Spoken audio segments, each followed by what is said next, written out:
days down in the Arizona sun and spring training and riding my motorcycle. So my brain is still trying to shift back into work mode. So I know, yeah, it was very fun. We have so much going on with student services, and I think back to a few years ago when we did a restructure of student services, and for the first time offering you some kind of support to help answer your questions. I think that we had those supports in place, but what I heard from directors in the past is they felt like they were calling all over the building trying to find the person that might help and support them with some of their answers. And so now being housed together, we hope that that support is more secure and stable, and certainly our design is to help support you. So anytime that you need any technical assistance, any training for your staff, anything like that, please feel free to reach out to us. Pretty amazing team. I'm going to start, and I'm going to skip the restorative practices update for a minute and jump down to the next item that is the grants management system update. I had hoped to have a little bit more information for you today, but I want to give you what information that I have.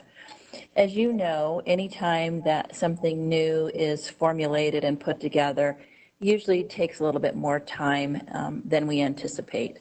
I don't know if any of you have ever gone through new construction and building a house, and the contractor tells you it's going to be X date, and you feel that date kind of move out. At least that was my experience. And that's what it feels like with our grant management system, is that we're building out a new system that is going to be in the long term something that's going to work very nicely for you folks in the field as well as us and what we do here.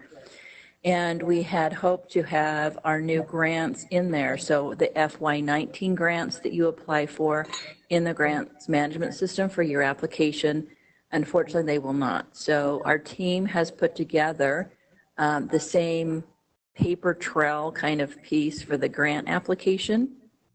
And then what will happen is by probably midsummer, that will roll into a platform, electronic platform, where you can actually manage it all online. So it will be so much nicer in sending in your receipts and your reimbursements. And so as that gets rolled out, we'll just give you updates more and more. With the applications for your grants, we are going to try to simplify those the best that we can. It's been an interesting ebb and flow of events as far as some changes in state purchasing and what you can use your allocated funds and what you can't use them for. And we just appreciate your patience as things change on our end, that you're able to work with us. But we're very excited about that. Each of the specialists today will talk about their own grants. Many of them through the session have been, or actually you guys will be allotted more funds, and so there is more funding for our grants in many of the areas, and I'll have each of the specialists talk about that today. So overall, do you have questions around grant management?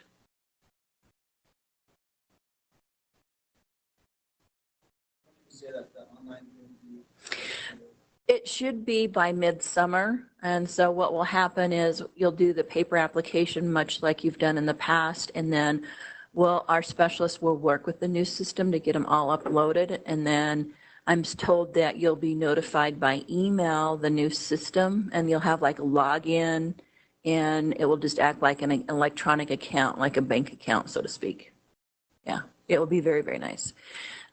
Anticipating grants, and we have not had a chance to really talk about what that will look like, but overall hope to have all the grant applications out to you by May. So probably like the second week in May, be expecting those grant applications. Okay. Other questions around grant management? Okay. All right, data gateway training.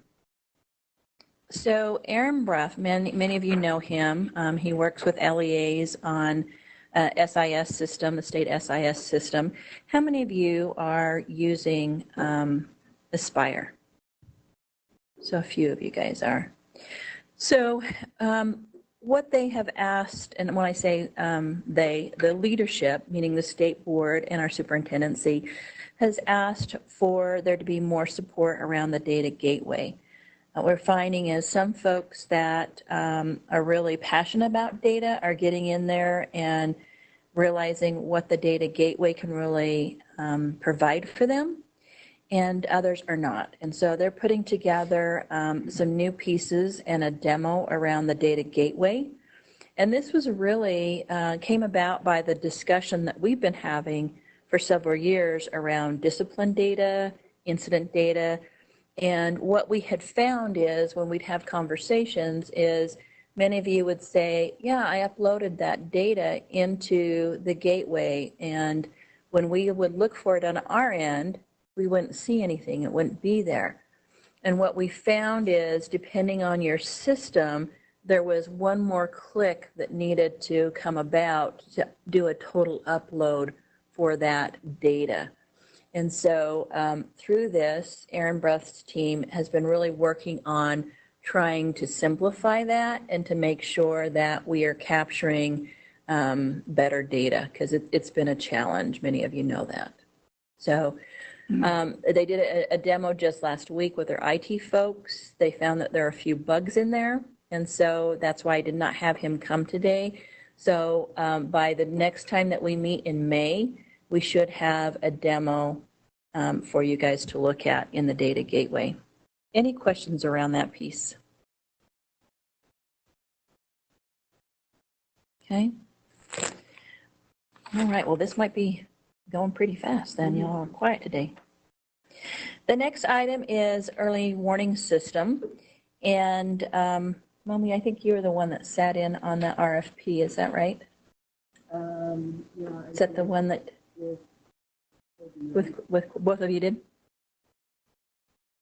Pardon? Oh, Lynette? Lynette, yes. Well, let me start the conversation and know that the two specialists might have a few more details than myself. So what they're trying to do, or what we're trying to do, again, in support of your needs, is to gather more information and data. And how do we help support our students who may be falling through the cracks? So it's about early identification, and not to label students. That is not the intent of this, but to be able to identify students at an earlier point that we may be able to provide wraparound support services. So there was an RFP that went out, and a company called Panoramic, yes, got the award. And so we are working with some LEAs. We will have 40 schools that will come on board this first year. I know Ogden School District has, I think all of your schools are going to use this. Is that correct, if I remember right?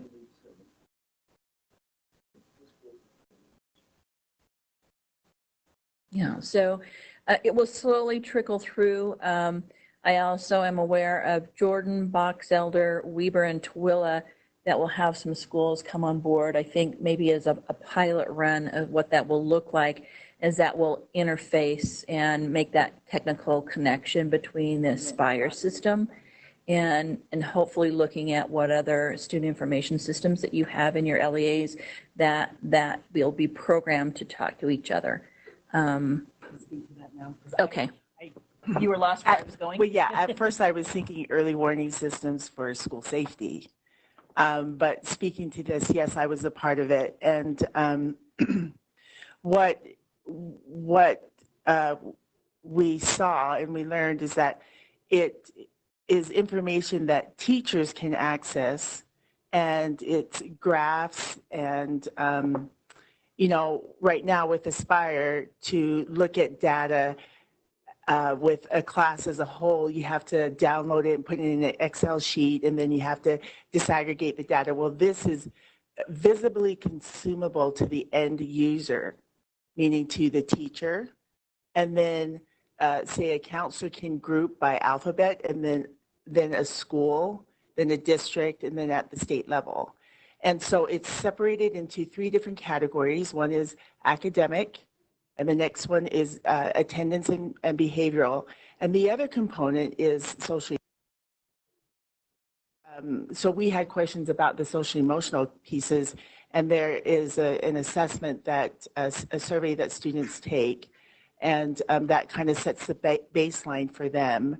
And then these connections can be made where, you know, teachers and school counselors and administrators can see what types of support they need to provide to the students individually or as a class, with the classes as a whole, then school, and then the state level. And so they are looking to, well, some districts have already incorporated this, but getting feedback from districts who use Aspire. Then we've got Jordan School District that uses, what is it? Skyward. And then other school districts that use PowerSchool, just to see how it's interfaced with each SIS system as it uploads to Data Gateway. I'm so confused. Like, what is Aspire? I didn't know it was like a grant that people use. And that's funded by the state. That's true too. That's true, sorry. Any questions around that? Okay. So is that set out for certain schools, or how's that? It's Corby, when there's a question, will you get them the mic so the people online can hear? That wasn't that interesting. But somebody online might have the same question. Which schools or school districts are involved in that with Panoramic? so right now it's in a piloted form, and the districts are Ogden School District, Jordan, Box Elder, Weber, and Tooele school districts.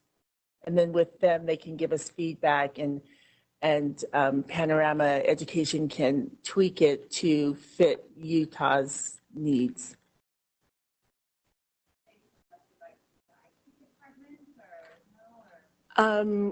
It was, to tell you the truth, I don't know, because the first meeting that I went to, these districts were already represented at that meeting.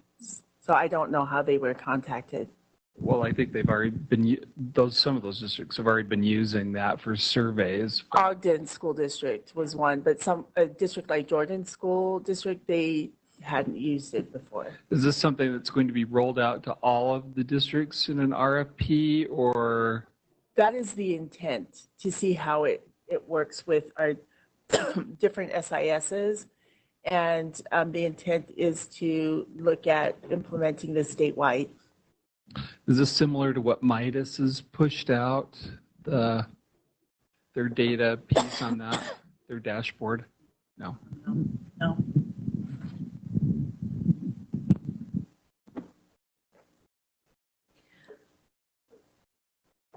So we'll also do some follow-up pieces in May as well, so that we can give you updates as we get them as well. We're trying to just to give you what we have on the table so you're aware as it comes up in conversations. All right.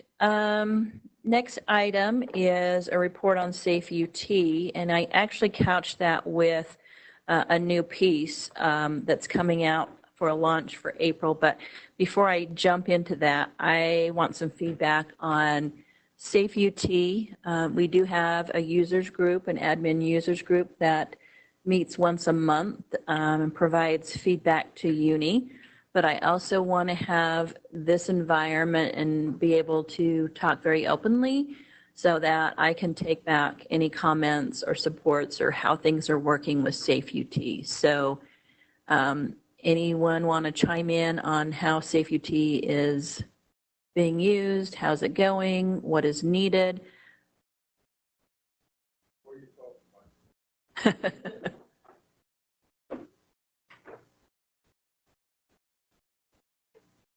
So one of my questions, we love Safe UT.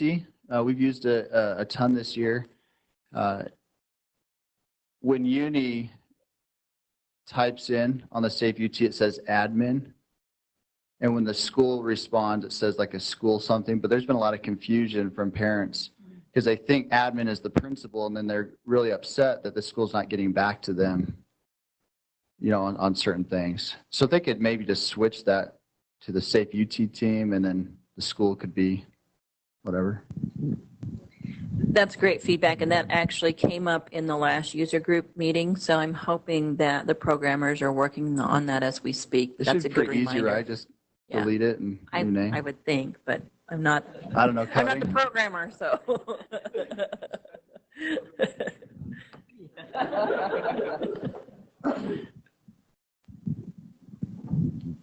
Maybe I'm showing my ignorance. I had a school contact me last week and say, once we close an investigation, we don't have access to it anymore. And I know that was something they were working on. And it's nice because we had an incident where they thought there was a second report of a similar incident, and they just wanted to know, was that the right one? And so is that in the works? Yeah, that was also a point of discussion, and actually that's been on a point of discussion for the last 2 months. When they get items that need to be revised or could be tweaked or changed, they put them in a pool according to priority. And from the users group, their number one priority was to be able to pull out reports. So that's kind of their top priority, and then these other pieces were on the list, so I know that they're working on them.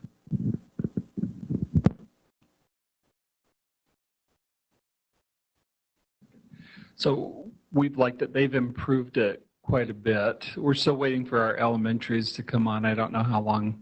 Imagine they're kind of bogged down right now, but we're waiting for that. When we were looking at the reports, one of the things we noticed is even though our counselors or principals are looking at that, it comes up as unassigned. I don't know on their end. I haven't seen their end. So I've been actually going through and assigning it just for reporting purposes to make sure that everybody has that. So, because I haven't seen the new dashboard, I'm going to make an assumption here, but correct me if I'm wrong if we need to have a different conversation with them. I'm assuming that the tip comes into the school, it's marked unassigned because they don't know who in your personnel and your contacts is actually going to be assigned that information. So there's going to be someone that's going to have to assign that at that local level. Is that bothersome? I mean, I was hoping they was trained on speaking assignment. Okay. For reporting purposes, it's important to see that that's been assigned. Okay. But they shouldn't be unassigned. And that might be local, so I've been going in and assigning. Just to know. Appreciate that. Thank you for that information. The other piece, when you mentioned if you feel like you're waiting to upload your elementaries, I would give another shout out to Barry and Tori and copy me, and that way I can kind of nudge them a little. About 2 or 3 weeks ago, it was still during the session, KSL did a big promo on Safe UT, and it overwhelmed their system. So I think they've recovered from that. And they're hiring more staff. So I would send another email, copy me, and then I can nudge them. Thank you. Other comments? The question that came up from Uni is they want to be able, what they're working on, the programmers, so that you can do your own reports, so that by your school, by your district, you can look at your own data set. And they haven't quite gotten there, but they are running reports because I've pushed them to do that. So you can have this information so you can share out before the end of the school year to your board. You can use that data to apply for grants, whatever you need the data for. The question that they have is who should they give this data information to? Do you want me to give them your contact information for all the student services directors? Do you want me to guide them back into the dashboard? What do you think would work best? Are you talking about having a button there to generate? No, just right now I'm going to hand, carry the data to you. And so it's just who's the point of contact that this report's going to go to. In the future, that will be there where you'll be able to run your own reports. But for this spring, how do you want me to give you the data? Do you want me just to give it to student services? So you're comfortable with me sharing your contact information then as student services directors to each LEA, that they will then give you that data report? Okay. All right. So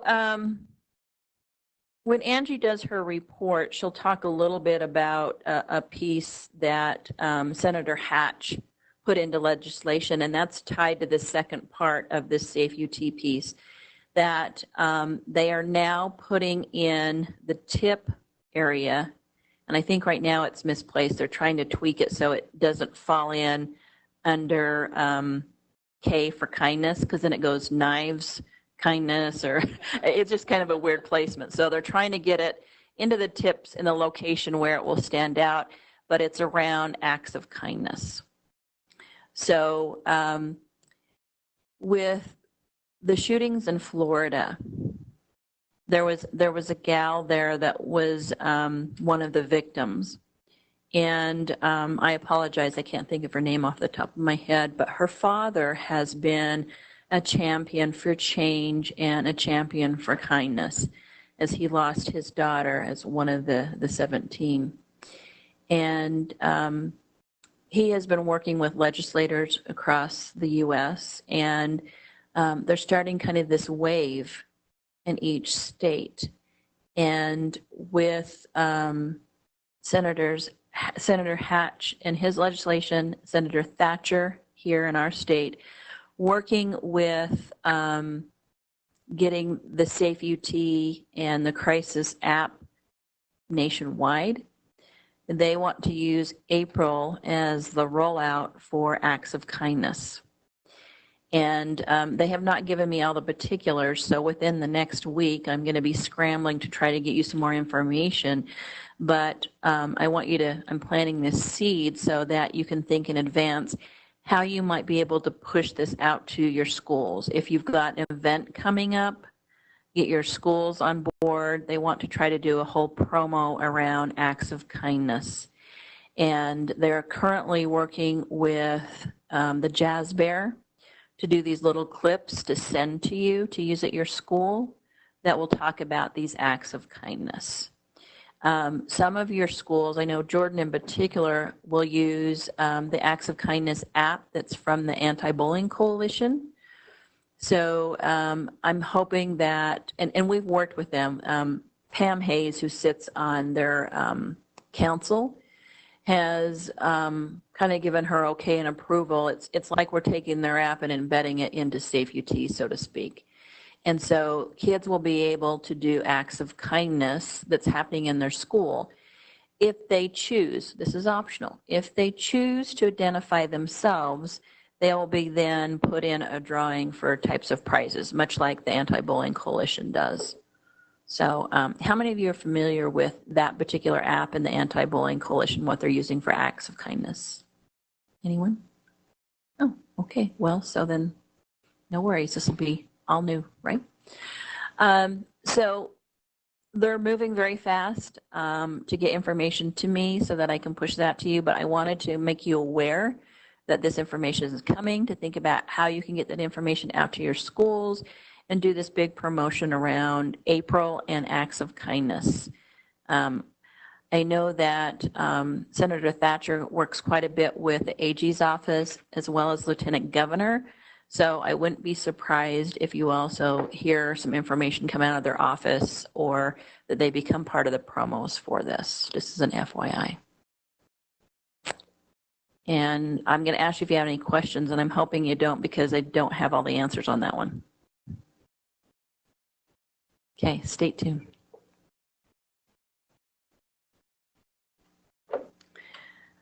All right. I think what I'll do now is go to specialist reports and then come back to the restorative practices update a little bit later. So I will start with Betty Sue, and then we'll just kind of roll down. I do have some items on the agenda that are assigned to specialists, and you can talk about those items as well as your other updates.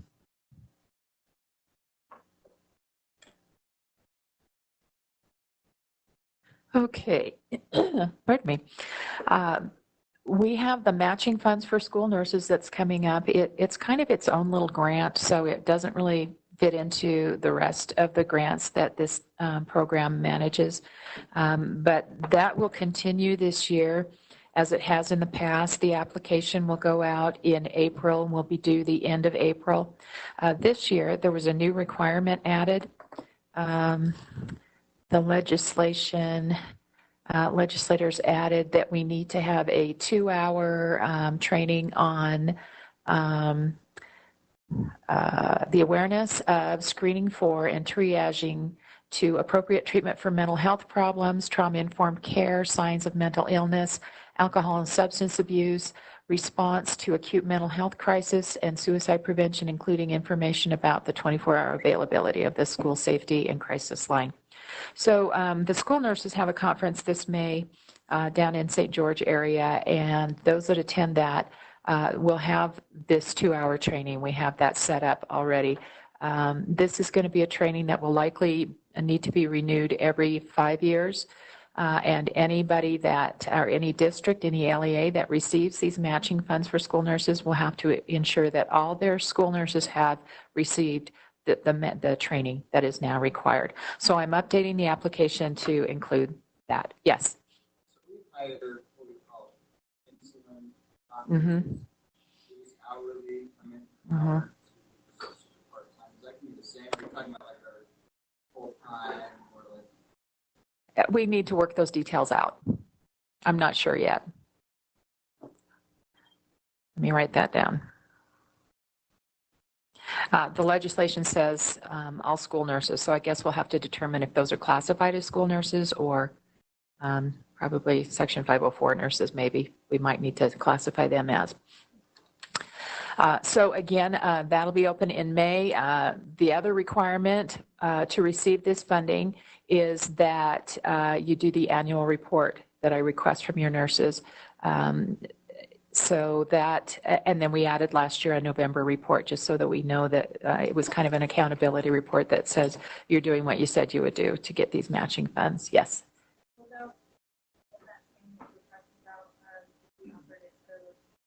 It will. It will. This was just a conference that had already been planned, and it's an all-day conference instead of just the 2 hours that's going to be required. And initially, we weren't sure it was going to be qualified for this same training. But as we looked into it, it does. It meets the 2-hour requirement because it does go over all those. Once we develop it, we're working on developing the 2-hour program, and we will figure out a way to get it to the nurses who cannot attend the St. George conference.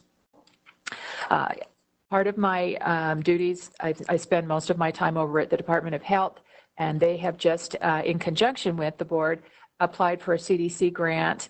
And we'll be working with, if that is awarded, we'll be working with, they have selected 9 LEAs, and these had to be selected based on acuity needs and high health needs in the local, the small area, small group, how do they word that? The small demographic areas. So some of you have already been contacted to be participants in that. It will be working with students with chronic health conditions and then physical activity and nutrition needs. So that may be coming up, and we're hoping that will help improve the health of our students, the physical health of our students. So any questions for me before I pass it on? Okay, thank you.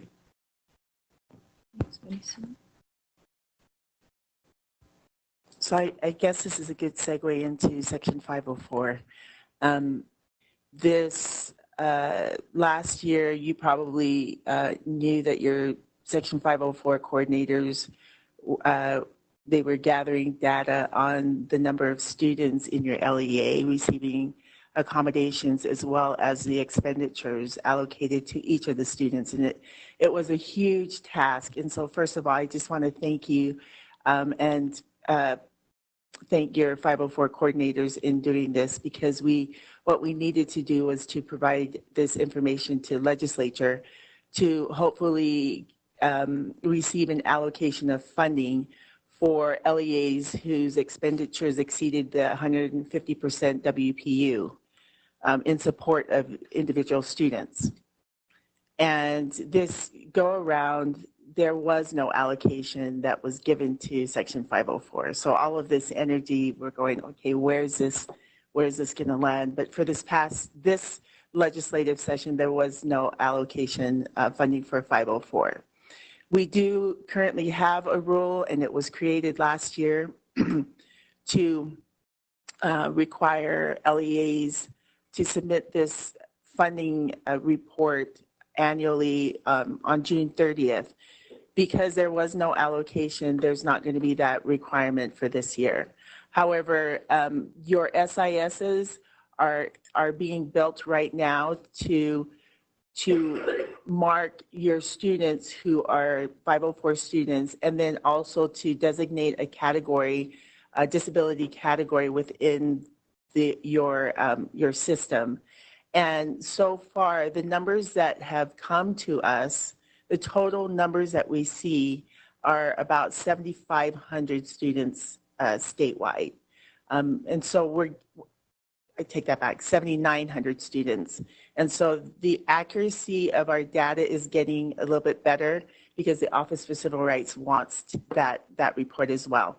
Nationwide, Utah was 48 in the percentage of students, according to their metrics, percentage of students receiving 504 accommodations. But now with better reporting, we're 22nd. Initially, looking at data nationwide. I believe that LEAs are providing the supports, whether it's recorded or not, and this is just a tighter way that we're able to look and actually give better accounting of our students receiving 504 services. I wanted to, I don't know, do I show them online? I launched a new handbook, a digital handbook online. Should I do that? Okay. And what we did a little bit differently is to make it more interactive for someone who's looking at a handbook online. So if you ever look at a handbook, you have to scroll down to each page, right? And then you get lost in all of the pages. And so in addition to cleaning up or updating the handbook, if you go to the USBE website and then you click on departments and programs, which I did, okay.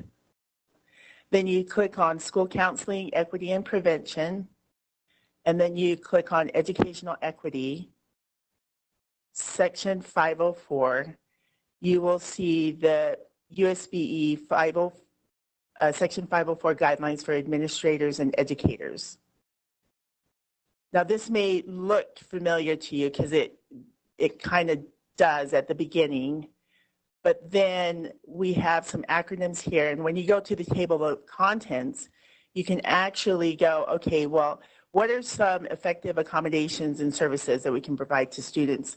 You can click on the table of contents and it will take you exactly to the area that you need to go. And then you go back to the beginning. So then you don't get lost in all of the pages. There were 112 pages that we've reduced to 72. And so we wanted to be concise. We know that your time is valuable and getting to where you need to go is important. Right now, and initially I wanted to have this launched in October, but with our ADA compliance, it needed to go through a compliance sort of approval process before it could be posted. And so I just posted this last month, and following this will be model forms that you can click on and access those. Many of our LEAs have already made their own forms, and in fact, I have gotten your forms and used yours and put it in a generic format, and those will be posted shortly. Do I have any questions about Section 504? Okay. Last month we had an equity conference, and we got really good feedback from it, and we were debating as to whether or not we would provide it on an annual basis or every other year. And with the feedback, the request is that we provide it every year. And when we talk about issues of equity, we're talking about our disaggregated groups, not just race and ethnicity, but also looking at our low SES, how to address their needs, our LGBT populations, looking at providing supports to students with disabilities. And so we are proposing, and you see on your agenda at the very bottom, that we're going to, instead of having the equity conference in February, we're looking at having it in December. Okay, mid-December. Any feedback on that? Having it, I think we're looking at the 13th or 14th of December. Okay, and then tomorrow I am providing a webinar training for Title IX. Your Title IX coordinators, I've sent it out, and it is, they don't need to come here. It's 9 to 11 tomorrow morning. And then I just wanted to make you aware, and you probably already know this as well, is that we're seeing an uptick of complaints coming to USBE regarding discrimination based on race and ethnicity, as well as sex. And so really going back and looking at your district policies is important, because what happens is when a complaint comes to us, I turn around and look at your policies and what you already have established there before I, contact you or your district. That's a part where Office for Civil Rights, they want to know, they want to see your non-discrimination statement, not buried in a parent handbook that's a PDF copy that's 2 clicks away. They want to see it prominently posted on your website. And then when you go to schools, that it's still posted there, not only the non-discrimination statement, but the contact person. Who's the person that they go to if there's a complaint that they want to submit for students with disabilities, or a complaint on discrimination based on sex or race and ethnicity. We here at USBE, we want to support and that the complaints be addressed at the most local level instead of having this go to Office for Civil Rights. And so those are the things that we typically look for before we make the phone call back to you or send a letter to your district. Okay. Any other questions? Yes.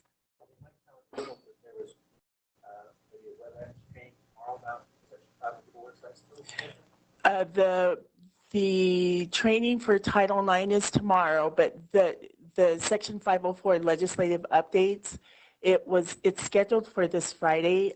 I'm still waiting on leadership as to the type of information I need to give this Friday, but I do still have it scheduled. And perhaps maybe I can just go through the handbook and what we have updated as part of the training and kind of speak to the same thing I spoke to you about today and leave it at that. So that is scheduled for Friday.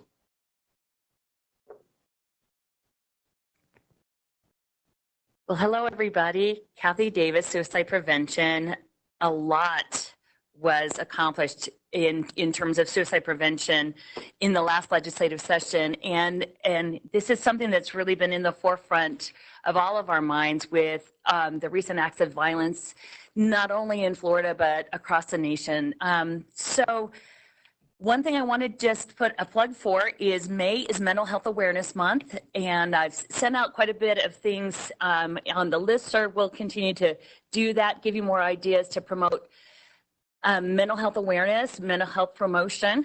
House Bill 370 was probably, Representative Elison said it's the one bill that he has passed that he is the most proud of. And it was very comprehensive for not only suicide prevention, but for provisions to allow us to have data sharing with the medical examiner's office and get some more real research into why we're losing our not only our youth, but our loved ones by suicide, and get an idea of what are the risk factors so that we can pinpoint the best ways to gear our prevention. So I'm just going to highlight House Bill 370. We have an agenda item that's going to talk specifically about the governor's teen task force that will tell you what was identified. Go ahead and do that now. Okay.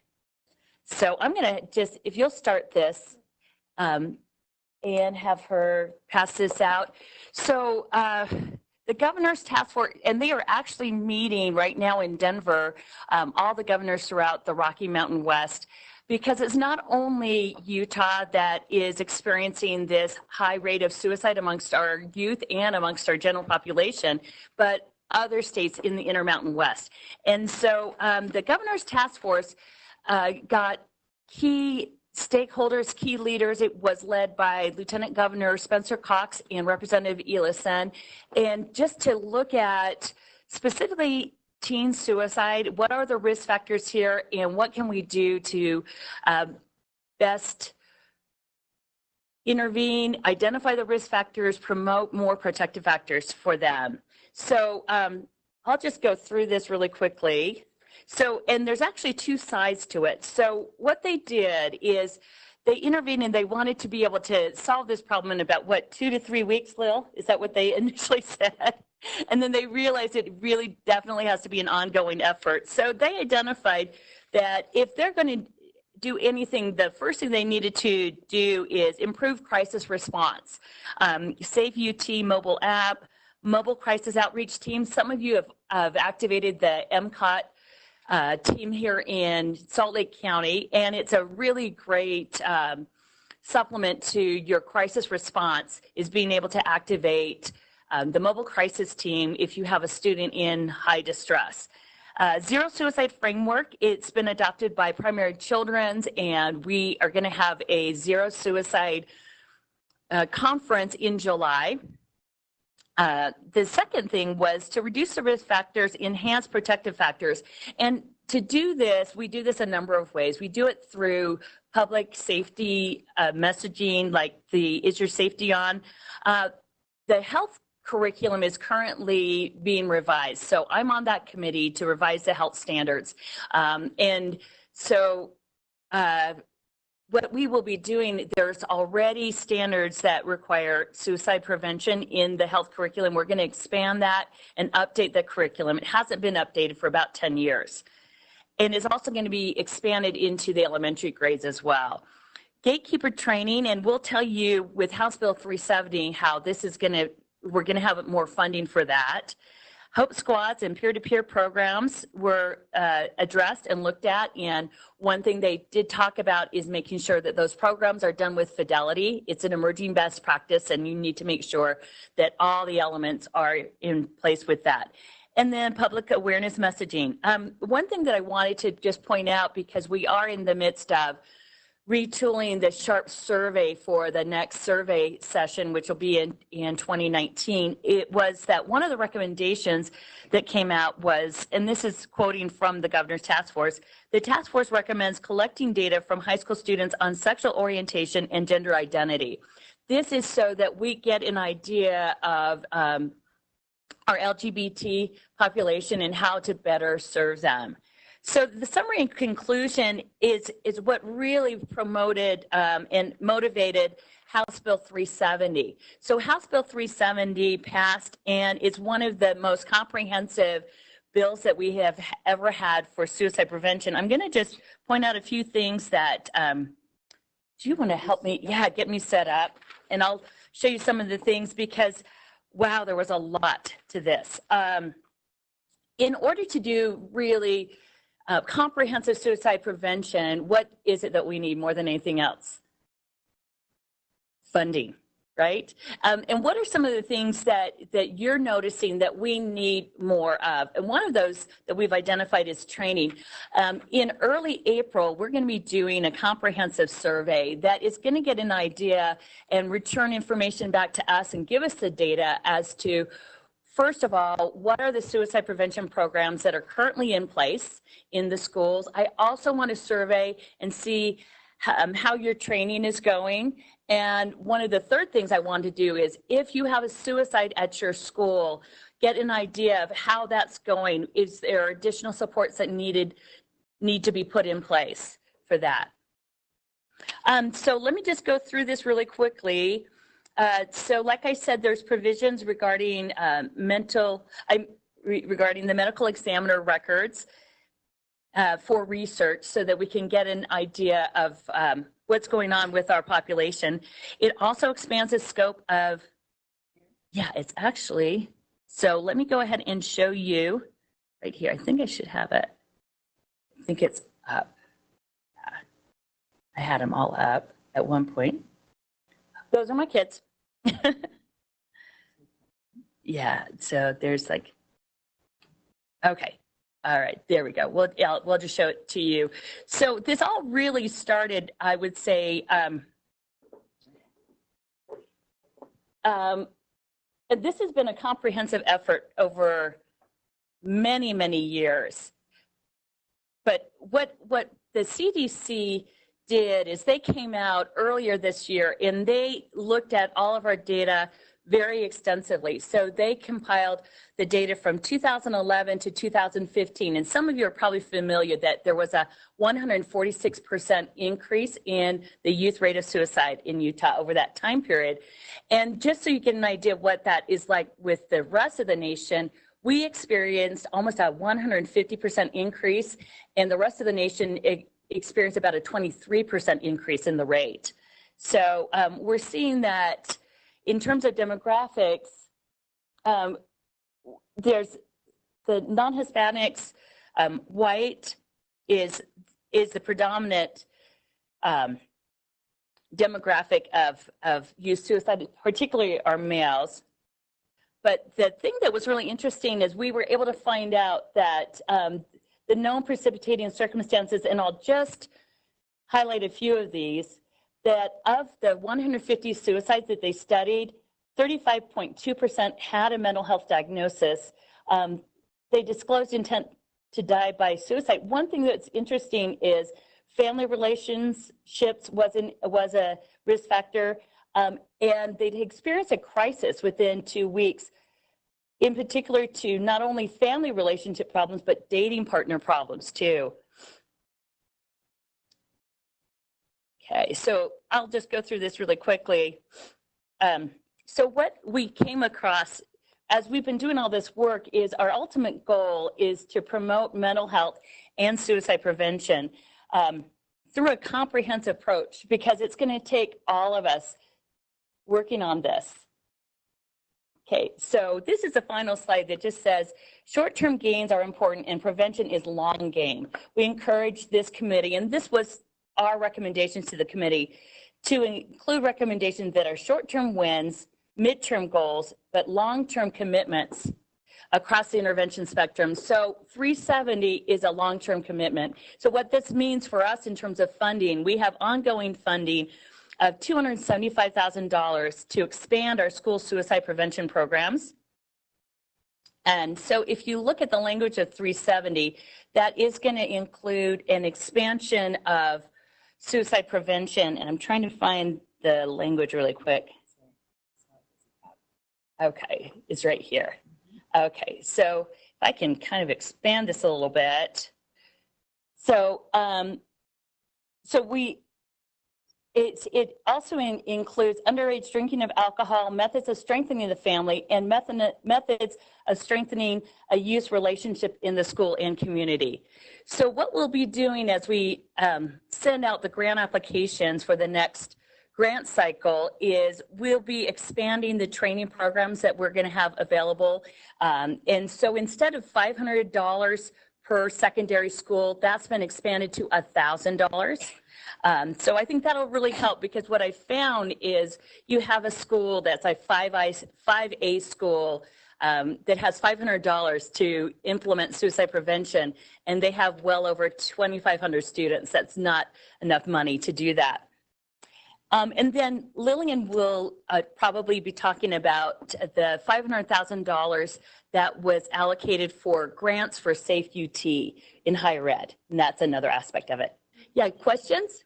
Yeah. back to when that was the cost essentially of just being able to partnership with both of them. Right. Cost was for schools. So I know that you say that there's this proportion of 5A, 6A schools, this, that, the other. I think that was kind of a, not that I want to call it a vendor deal, but it was essentially.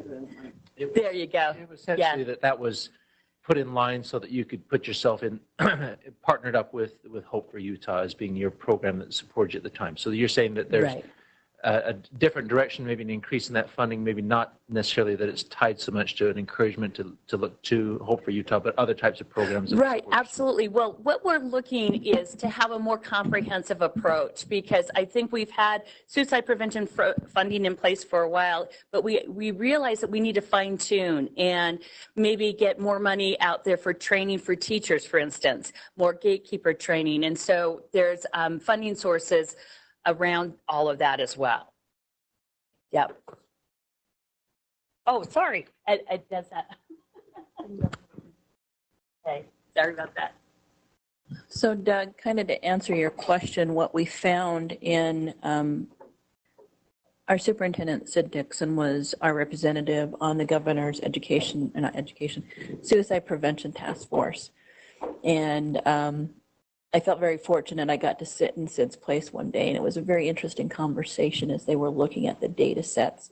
And one of the questions came up is, and really that was the whole idea and conversation, is what do we currently have in place around Utah and supporting our youth?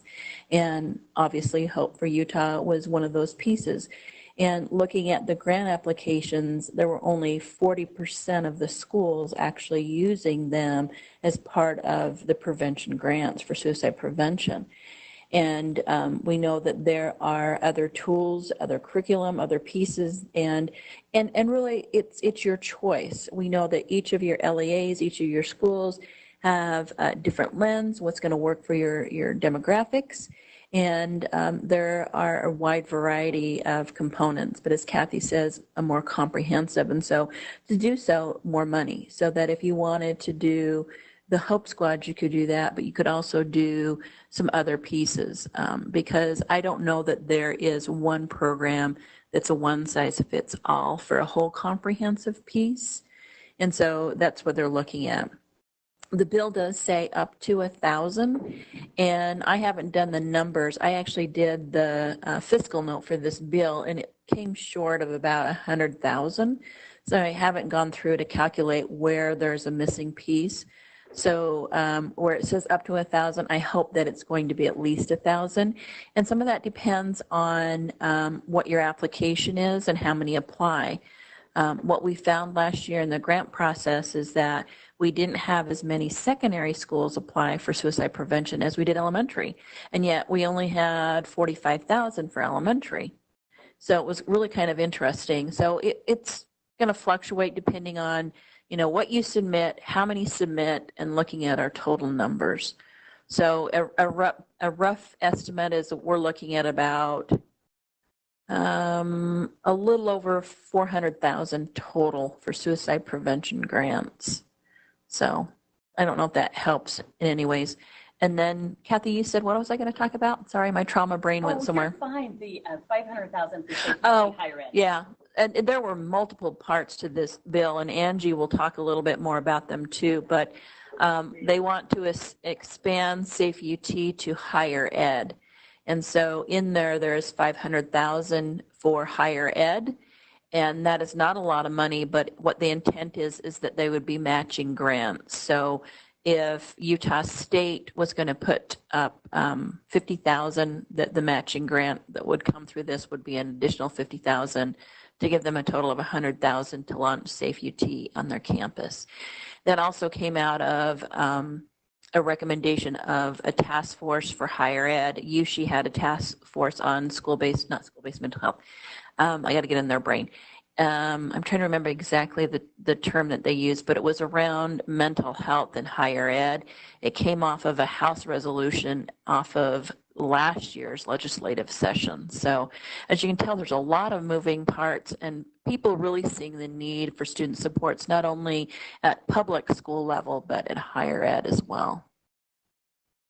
Kathy, do you have other things? And do anyone have any questions around suicide prevention as well? Yes, Kim.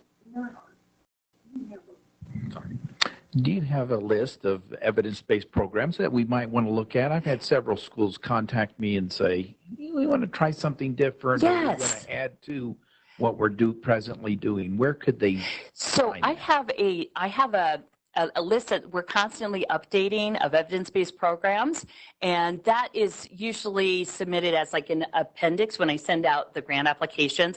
It's also on our website, and I can direct you to what that is as well. So here's the language that I'll just emphasize to you. Did that answer your question, Kim? Because I think what you're realizing is in a school that's heavily impacted by mental health issues and concerns, and maybe there's domestic violence or other social issues you're dealing with your children, you need a more comprehensive approach, and I call it kind of a layering approach. You have to meet your students where they are and give them the information that they need. So the language actually was changed to at least 1,000. So that's really important that we still have that. On the back side of this page, if you'll look at this, one thing that we've been doing this year, Lillian has kind of set the stage for helping us get our work group to do recommended priorities and give recommendations to the rest of the state as to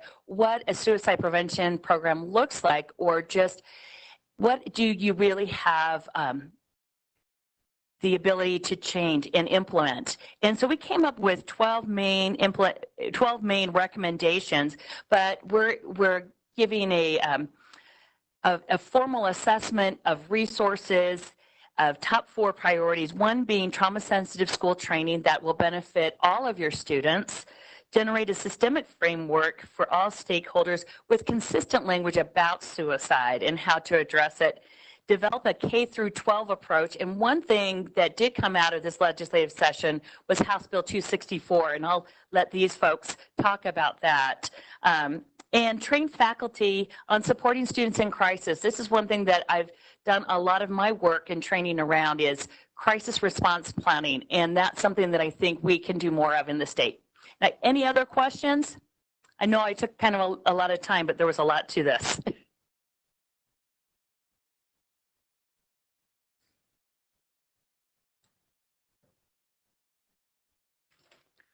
So Lynette Sheafs with Substance Abuse Prevention.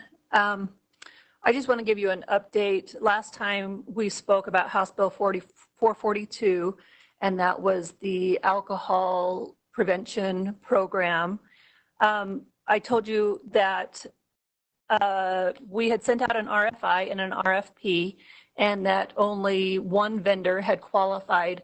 That vendor has now been approved through the board, so I can actually talk freely about that now. So what we have is, I gave you a handout on Botvin's life skills. So this has a list of the lessons that are taught in the program. So House Bill 442 talked about in the beginning of the 2018-19 school year, an LEA shall offer an alcohol prevention program each year to each student in grades 8 or 10. Now, we amended that bill this year. It was House Bill 456 this year, and we amended that to be either 7 or 8 and 9 or 10. So that opens up your grades in which you can offer this program to your students. Botvin's was the program that was approved through the council. We wanted to approve more. We just didn't have proposals come in that met the requirements of the law. So this is the one, and it really is a good program. It is a good evidence-based program that has been going for years. In this handout that I gave you, I went ahead and crosswalked it with bully prevention and suicide prevention. I also crosswalked it with health standards. This does not need to be offered in health class if you have another place that you would like to offer it. But it does fit nicely with the health standards. As you can see, it meets many of those standards.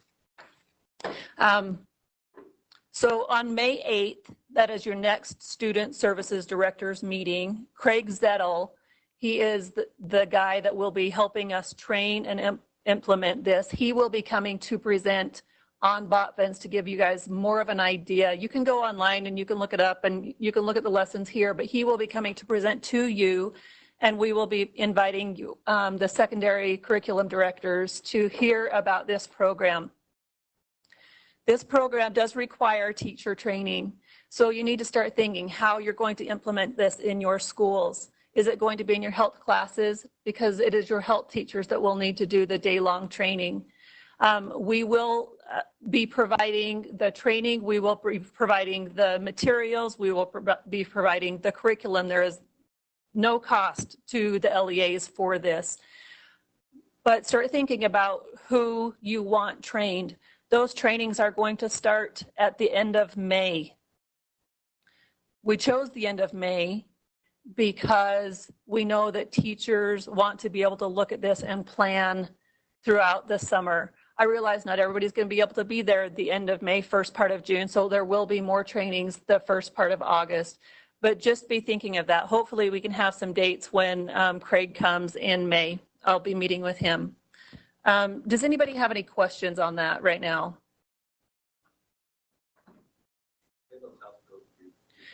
So 2017 was House Bill 442. The revisions in 2018 were House Bill 456. Was that 7th and 8th and then 9th and 10th? Or 7th or 8th and 9th or 10th.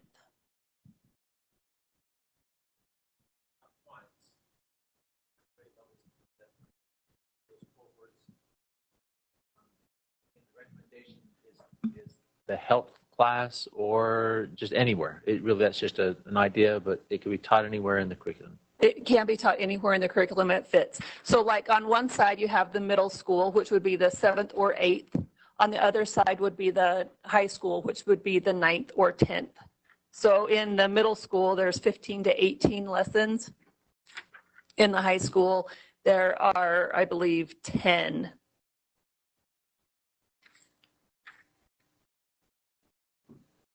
Any other questions on that? Okay, also, I'm going to just give you some ideas. The Fee on Fines grant, I'm in charge of the Fee on Fines grant. That grant, as Lillian said, will be coming out should be coming out the first part of May. In the Fee on Fines grant is funded from fees collected from fines on DUIs. In the past, it has been used to fund Prevention Dimensions, which was the state curriculum. We have opened this grant up now to fund any evidence-based program for substance abuse prevention. It does not need to be used for Prevention Dimensions, just any evidence-based program.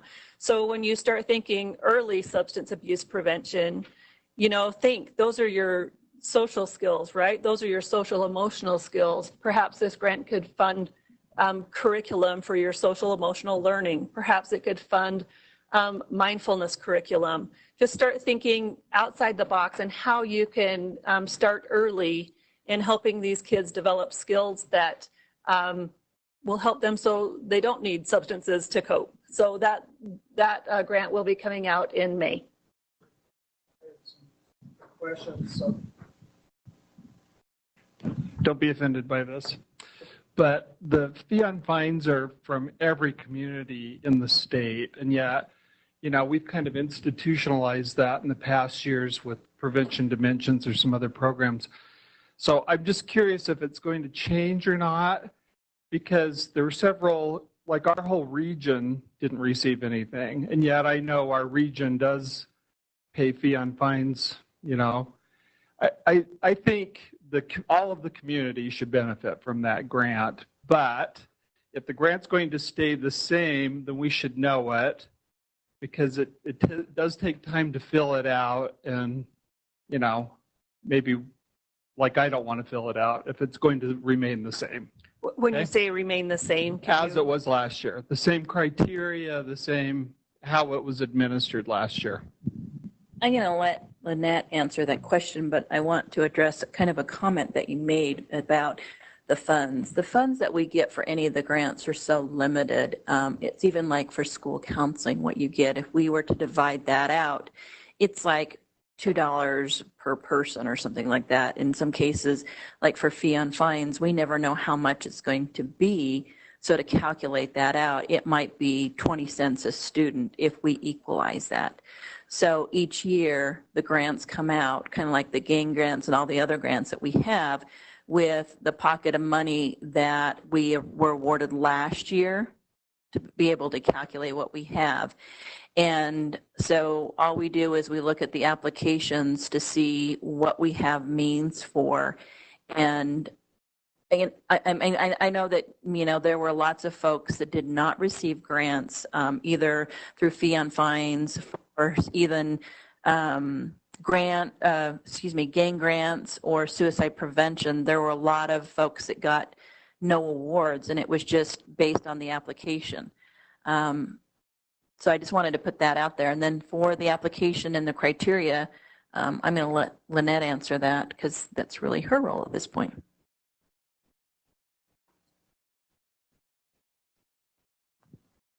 So the criteria on the application is for evidence-based programs. So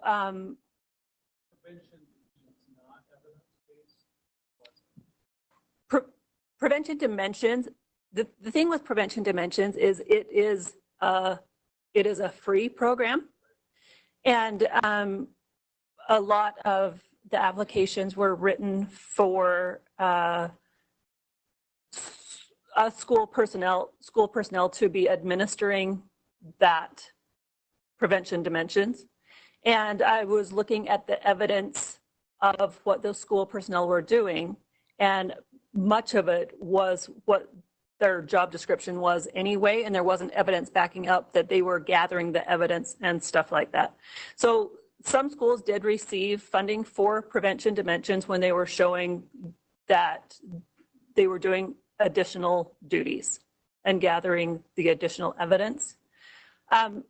Prevention Dimensions has been approved through the Utah-based evidence-based work group as being an evidence-based program in Utah for K-6, I believe now. So it is an approved program. I think what I would say is, how do you write your grant? The change is that for Prevention Dimensions, you don't have to have shown more. And in your grants, if you put in there that you wanted this training, well, there's nobody to do that because now we have everything electronic, and House through UEN, you can gather in all that information and train your own people. So when your grants say you want someone to come out and train, there really isn't anyone. So what I would do, if you want to use Prevention Dimensions, that's fine, but I would work it as, what are you going to really use the money for that isn't a part of having someone train, because we don't have that? Is it that you're going to use Prevention Dimensions, and here are the supplement pieces that we need cost for? There might be a small printing cost, but now with everything electronic, I don't know that you would really use your money to do that. You have to be really careful around incentives. So yeah, you can use Prevention Dimensions, but think about how you can best utilize the limited amount of funds that we have that are adding with Prevention Dimensions. Does that make sense?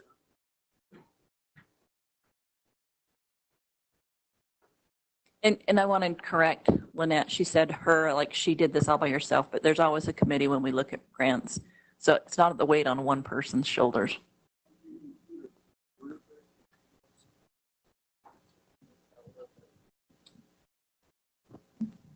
A rubric on the scoring? Yes. Any other questions? Yeah.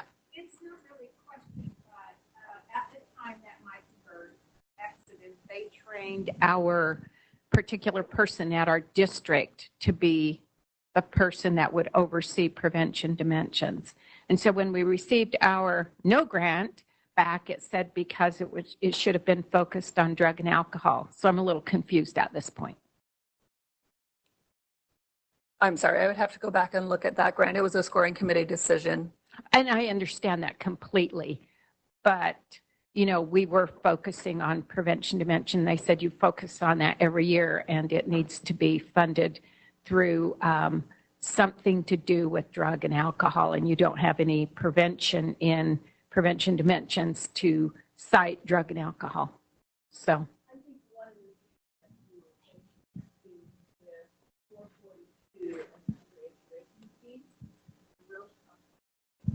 Not only are you looking at an outline of basic prevention, but what does it really say around substance abuse?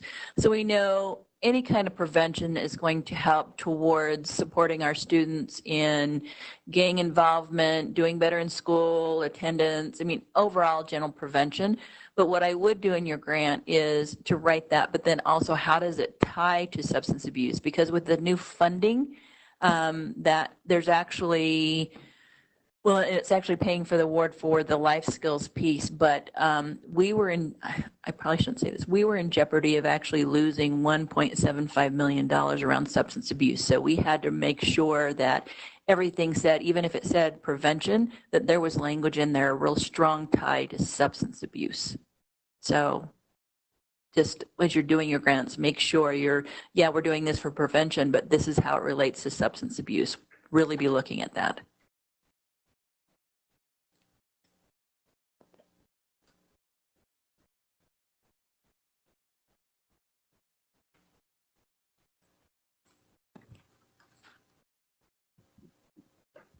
Lynette, I do have one more question for you. Is there any way that you could get us information on the cost of if we wanted to add more schools for InterExplorer mindfulness training, that you could get us a cost per school, or also if we're writing into the grant bot, I can't say it, bot. Life skills, thank you. Maybe just so we have an idea, is that possible? Yeah, I can tell you that on InterExplorer, that is on their website. I believe it's like $495 for a school for a year, unless you're doing the community license, which the grant was for, the InterExplorer grant was for this year, and then it was $1,000 per school per year. On Botvins, they have a cost sheet also on their website, and they do have younger grades that they do. Implemented Botvin this year. There's also, does that cost that you're quoting include the training, the mandatory training that has to go with the curriculum? Because that was quite expensive. We found out this year to train all of our health teachers. Really good training, but expensive. Yes, it does. It does cover that, and it would cover the teacher if they're out of the building. It would cover for a sub, or if they have an extra day, because the training will go into the summer, so that will cover them and the training. Yes.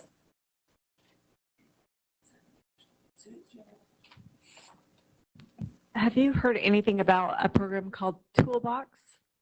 It's utilized in California schools. I have not heard about that. No, Sue.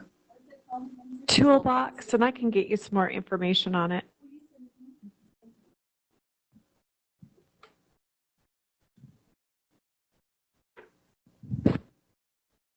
All right, so I'm going to talk about school counseling programs. And first thing I want to mention is the summer conference coming up on June 12th and 13th, and you have a flyer there for it. I'm just really excited about this conference this year.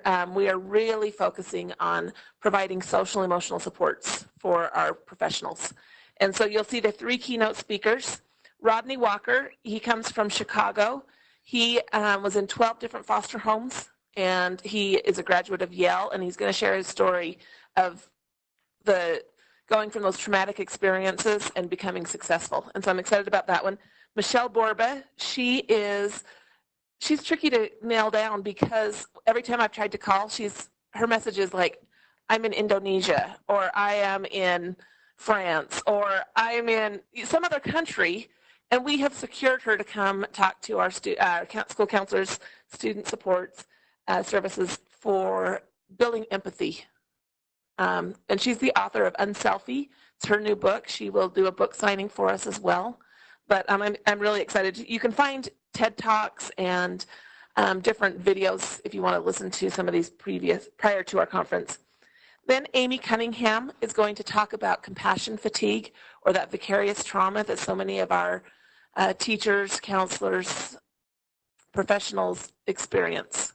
And she's going to talk about really taking care of ourselves and making sure that we're not approaching burnout or past burnout. I think that we all struggle at times with dealing with the topics that we work with when we serve students who are going through trauma.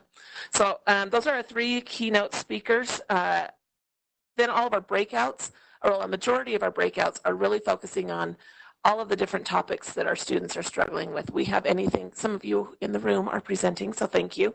But we have presentations anywhere from restorative circles with a cultural approach to other information regarding implementation of 239 that became, what, number 132?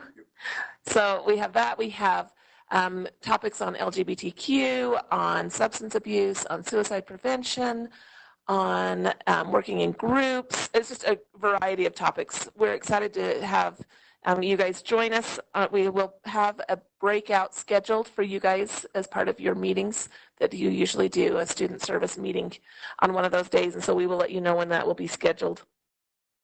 Any questions about summer conference? Registration opens Sunday. You know, it's not an April Fool's joke. It really does open on Sunday.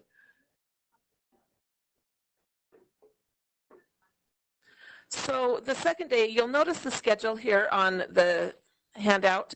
On Wednesday, we have a registration, then a keynote, then 2 breakouts, then our lunch, and then our whole afternoon is going to be spent on building that compassion fatigue and working with our schools and our teams to support them in their needs. And so that breakout session that's scheduled for the afternoon, we're going to ask for district level, school level administration support in working with your school teams.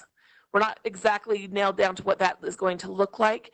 One of the things that has been a change at the agency is in order to offer credit, we have to do some assignment piece with it. And so we're trying to build that into our conference as well. But so one of the things that we're trying to develop is an action plan that participants can go back and actually implement not only some self-care, but how do they want to implement the learning that they've spent the last 2 days experiencing. So we're asking for district leadership, and when you come to your May meeting, we'll have that nailed down to what exactly that will look like. But be thinking about what is it that your schools need in that area. Is there something that you can provide for us that we can help provide for you back? That is there some type of information or resource or strategy that you would like to have your schools implement, and what that might look like for you? Is that kind of what you were referring to? No? Okay. Any other questions about summer conference? The question that I have for you, knowing that we're asking for school leadership,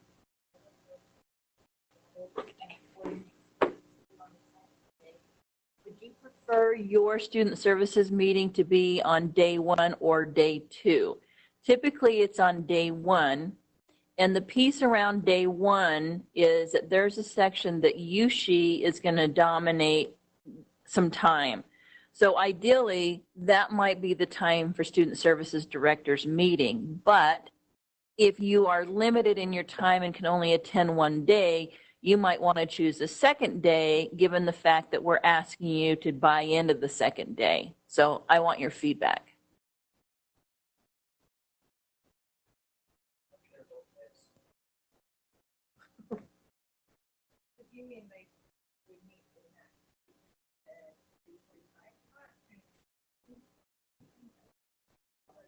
The idea is you would provide your own leadership. So what is happening, as you know, around student supports and student services is there's a greater demand. And I haven't given you some news that I'm going to share with you a little bit later that will make a little bit more sense. But basically, what is it that you need to do for planning time, action time, to develop maybe even an action plan around student supports, around everything that you've been handed in the last couple of years, around trauma-informed care, around restorative practices, and it actually gives you some time to meet with your schools and start planning out either a district plan. If you already have a district plan that you have, that you would spend some time doing that and taking everything that you've learned for the conference. I think that the conference this year, I keep saying that this is the best year ever. It's really the best year ever. Honestly, our whole focus, for many years have been college and career ready. And that's not to say we haven't forgot about the social emotional support. For a kid to be college and career ready, we need those supplemental wraparound support services. But this year, a very strong focus on restorative practices and trauma-informed care. And then with Amy Cunningham coming in and talking about compassion fatigue, I think a bunch of lights are going to go on. And I think folks are going to be on fire to say, hey, I can feel some synergy right now. Let's start talking about what we can do in next steps within our school and in our district. So we want you to be a part of that conversation so you can help guide them in that afternoon on Wednesday. Not during that time, no. But the question becomes, ideally, in my brain, if it were me, I would want my student services director on Tuesday during the time that she's going to dominate around scholarship, right? Because you probably won't care about attending that as much, right? But then that splits you so that you have to be at the conference both days. And I'm totally fine with that because I want you to be there. I think that this conference is tweaked to the point that it's more your conference than it is anybody else's, truly. So that's my question as far as scheduling. And then, I'm sorry, Mindy, I cut you off. What question did you have? Oh, so just on Tuesday. Choose a time. Well, I'm not asking you to choose a time. What I'm asking you right now, are you okay to be there for 2 days? That's the bottom line. Sorry, I mean to do the meeting. Mm-hmm. Okay, so if you can make a commitment for both days, that's probably what it'll look like, and then I'll let you know. And I'll work with Sue too in the association. Okay. Okay. I had Tina run upstairs as Holly's talking about summer conference. You may want to be aware too, if you want to purchase books for some of you folks. There is Michelle's book, Unselfie. I had the opportunity to hear her at a national conference last year, and her book sold out before she even gave the keynote. And she's pretty amazing. I mean, when I grew up, I want to be her. I used to say I want to be Vivian Lee, but I still might want to be Vivian Lee. And Rodney Walker's book as well. I'll pass these around. But actually, what I'd like to do maybe is for you to pick a number between 1 and 30, and I'm going to give out these books right here. So write down your number between 1 and 30 right now. And the two people closest to the number that I've already written out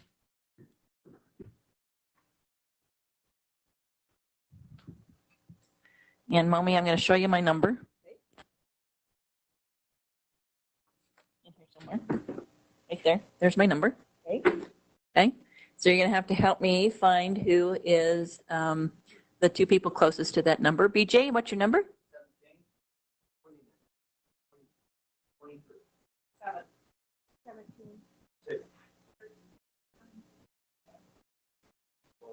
9.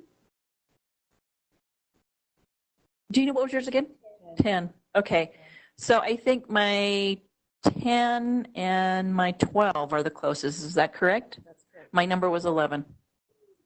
Okay. So who had 10? Which one would you like? Okay, you pass that. And then who had my 12? Who was 12? Oh, look, you guys sat together. If you'll pass them around so people can Yeah. Yeah.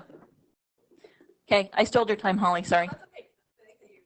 And so you know, we have contracted with University of Utah Bookstore, and they will be there selling these as well for participants, and as well as other books. But so if you want to let your participants know that they have that option, we will also share that out. My other topic that I wanted to share was BJ keeps sending me emails every day. I'm working on it, BJ. House Bill 264 did pass It was the Elementary School Counseling and Trauma-Informed Practices grant for school districts. We are working on that grant, and as Lil mentioned, anytime there's something new, it takes a little longer than we hope. We are working, like as I've been sitting here, I have been working on the grant. So we are hoping to have that available as soon as possible so that you can apply for that grant, which will help provide elementary school counselors or social workers. That's up to the LEA of what they want to provide. But it cannot supplement already funded positions. It has to be new. And it is a matching grant that goes with that, so you will have to match a percentage of that. There are different criteria that was outlined in legislation that will be included in that grant. So we are working on that. Hopefully we'll have it out in the next couple of weeks so that you can start advertising for those positions. We needed to wait for the governor's signature, which came through last week. So we're excited. We know that several of you in here are looking to add elementary supports around social, school-based mental health and social emotional supports. So any questions about 264? Along with that, we will be working and building some trauma-informed training for all educators. You'll see that kind of was a theme that came up with everybody that's spoken this morning. Trauma-informed education and trauma-sensitive schools really can change the way we do things and the way we work with students. So we're looking at building some modules or some training that individuals can participate in. Okay. All right, Corby.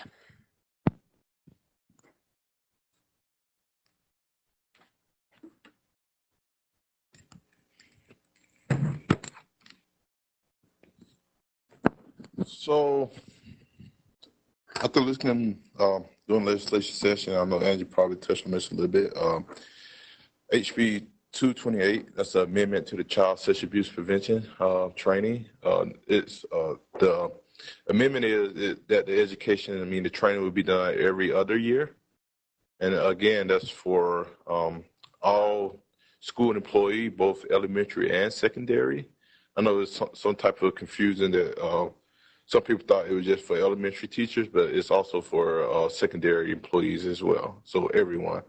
And the legislature thinking behind it was we have so many teacher turnover, we just want to make sure we get everyone. Then also an amendment on HB 228, it talked about providing evidence that USBE can ask for evidence at any time and be able to provide evidence of that training has been done for your employee.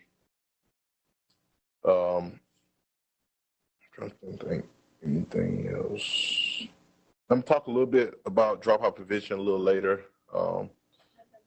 Okay, so let me put on my PowerPoint and BJ, you can slide this down.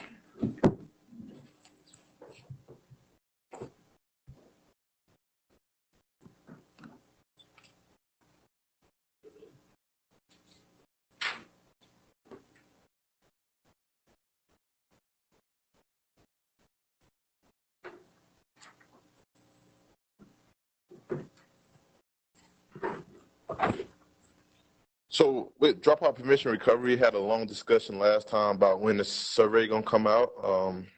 Actually, I'm gonna talk about that a little later, but I'm gonna talk about some key definitions that is kind of confusing, and you have to look at both the board rule and the statute to figure out what the definition means.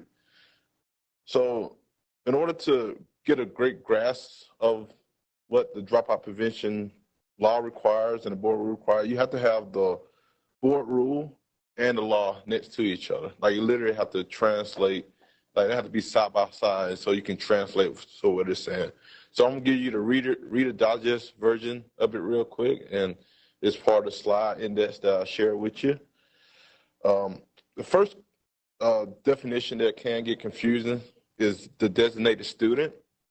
And what I mean by designated student is the student that have been withdrawn from the LEA that didn't earn their diploma, and also have dropped out by early daily membership and had not graduated with a cohort. And so that's part one of the designated student. Part two of the designated student is a student that may be at risk of dropping out. And you think about risk factor, you look in the law, it doesn't give a definition to a risk factor, but you have to go to the board rule, which is 606, to understand the risk factor. So one of the risk factors is low academic performance, tests, grades, and course failure. And so I kind of give an example. Again, this is what I feel like as a district leadership team with dropout prevention recovery, you can come up with your own risk factor. I know some of you guys use early warning system to give a risk factor of someone that may be failing. And so, but for example, if you fail more than one semester grade of a course subject, English, math, science, social study, being a counselor, former counselor, secondary math 2 was the biggest one that kept kids from graduating, that credit. And so then anything lower than a 2.0 GPA, so that's like a D average. Anything below a D average, kids is pretty much failing other courses. So poor behavior, office discipline, referral, suspension. So again, a good sweet spot is more than 8 to 10 days suspension days, because that show that this kid is a repeated offender, like it's and guaranteed to have a lot of office discipline referrals as well. Then absenteeism, 10 and less than 80% of spending less than 80% of the time in school. And so that's accruing absenteeism, just missing a lot of days. And so those are risk factors that the survey asks for to determine how many of those students are at risk in your LEA. Next definition that is very vague is a third-party provider. So the first part of the definition is a private provider. And that's come from 53G 9801. So that's the statute, that's the law. Then also, if the LEA doesn't meet criterion described in subsection 53G 9802. And I'm going to go to that on the next slide about that reference. But also, when you're looking at a third-party provider, they got to demonstrate a record of effectively engaging and recovering designated student. Going back to that part 2 definition of a designated student, someone dropped out, someone who's at risk. Another examples of this one, what a third party would be. Yeah, so some districts use like Odysseyware, any other character-based curriculum. Credit recovery program. It would be a third party. Is if there's, again, no one comprehensive vendor, so to speak. Yes. So what we're finding is if we give you the guidelines, you end up probably going with at least 2 vendors for your third party if you fit in this category. So like for Odysseyware, it's just a credit recovery. That only meets one section of the law.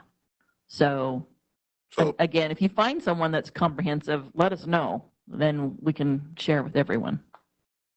I think Edgenuity, is that how you say it? Yeah, that's an example, a list that I compiled with people. And so it's really a 2-part. Again, you got one that a credit recovery piece, then you got the preventative piece when it comes to a third-party provider. Then think about— Corby, can I interrupt for just a minute? Sorry. Does anybody drive a red Ford truck? The lights were on. Okay, so we just wanted to make sure you didn't go out to dead battery. And other rule of thumbs, you got to make sure you have highly qualified staff members. You can't have a random average Joe guy and something bad, but make sure they are highly qualified to work with kids, have a record working with kids. And also, the program should be tailor-made for different learning styles, ability. Can accommodate like 504 IEPs. That type of program, it need to be in place so those kids can receive services. And also, I like a case management type model, like a tiered approach of, okay, this student received this type of work. And so overall, looking at the range of opportunity to be able to fit the needs of the student, then provide a range of program choice. Some people need face-to-face, some people need online, people need a one-on-one tutor, so be able to provide those type of options for the student that is a designated student. So back to contracting with a third-party provider. So if you end up on this list and you have to contract, and the third-party provider must provide these services. It must be able to, again, engage with attempting or recovering a designated student. Again, a two-part answer.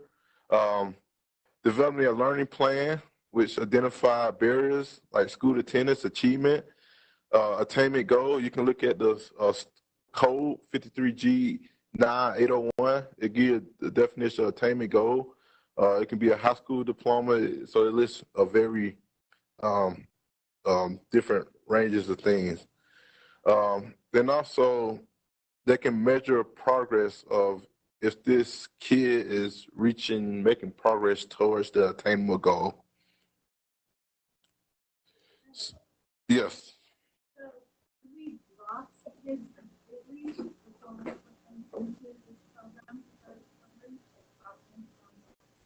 No, so it'll be an additional 2. But so part of the designated student, it may be the kids that are not coming to school. Then, but also part of the designated student is the kids that fail 2 or 3 math or English courses that you're trying to recover, prevent them from leaving. And if attendance is a significant issue, do we continue to measure attendance or seat time in helping them to earn that diploma? Or does it?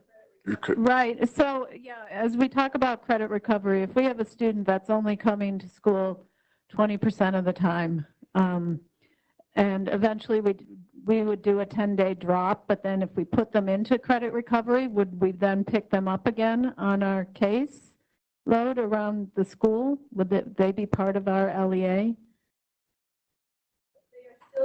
Okay, so they're still our student. And then also, given that attendance is their significant issue, would we still monitor their attendance? Or would there be a seat time requirement in order for them to earn a diploma using the credit recovery piece? No. It's kind of a double answer. It's like, it's up to you as you're the LEA to do credit. At the same time, I want you to be mindful of what's already going into the rule. Right. So I'd be very careful about Okay. look at what's going to work best for them, to glean information needed, as well as support. So currently we're using the A+ program. Are you familiar with that? Is that an okay thing to use?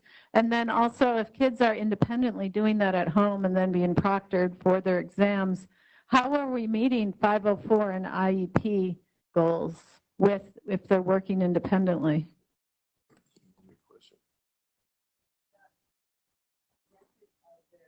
504, and if you have record of their 504 and it shows that they need those accommodations, it's individually based, right? Right. So if there is extended time and that's not needed because the student works at his or her own pace, that student might not need that accommodation. However, if it is that, the test or the materials be read to the student because of something needs to be written by, I'm just trying to pull this scenario out, someone who it needs a scribe, then that would look different for that student. What about the specialized instruction piece for IEP kids? Would we have to provide some type of home and hospital in order to meet their needs through this credit recovery? According to this rule, yes, it would need to be provided. Okay. Yeah. So then we would have to have a teacher that would interact with them periodically to give them that specialized instruction, and which should coincide with the IEP minutes. That's right. Yes. Okay.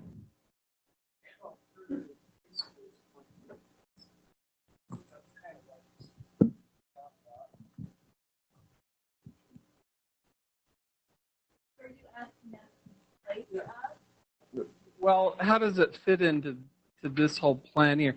The reason I ask is last year when there was that financial piece, it says how much money do you spend on, like, I don't know, we spend a lot of money if you consider alternative high school. I mean, how do you quantify something like that? Well, it is hard to gather that information and get more to, instead of making it general and broad, give you a more detailed of how you need to answer this. For the alternative setting, it counts towards your student supports. For this particular law, it was put into place because, and this is my speculation, okay, is that communities and legislators were feeling that maybe schools were not doing their due diligence for kids falling through the crack that were listed as the other. So, you know, several years ago, our graduation rates were calculated differently, and they did some changes in that other category.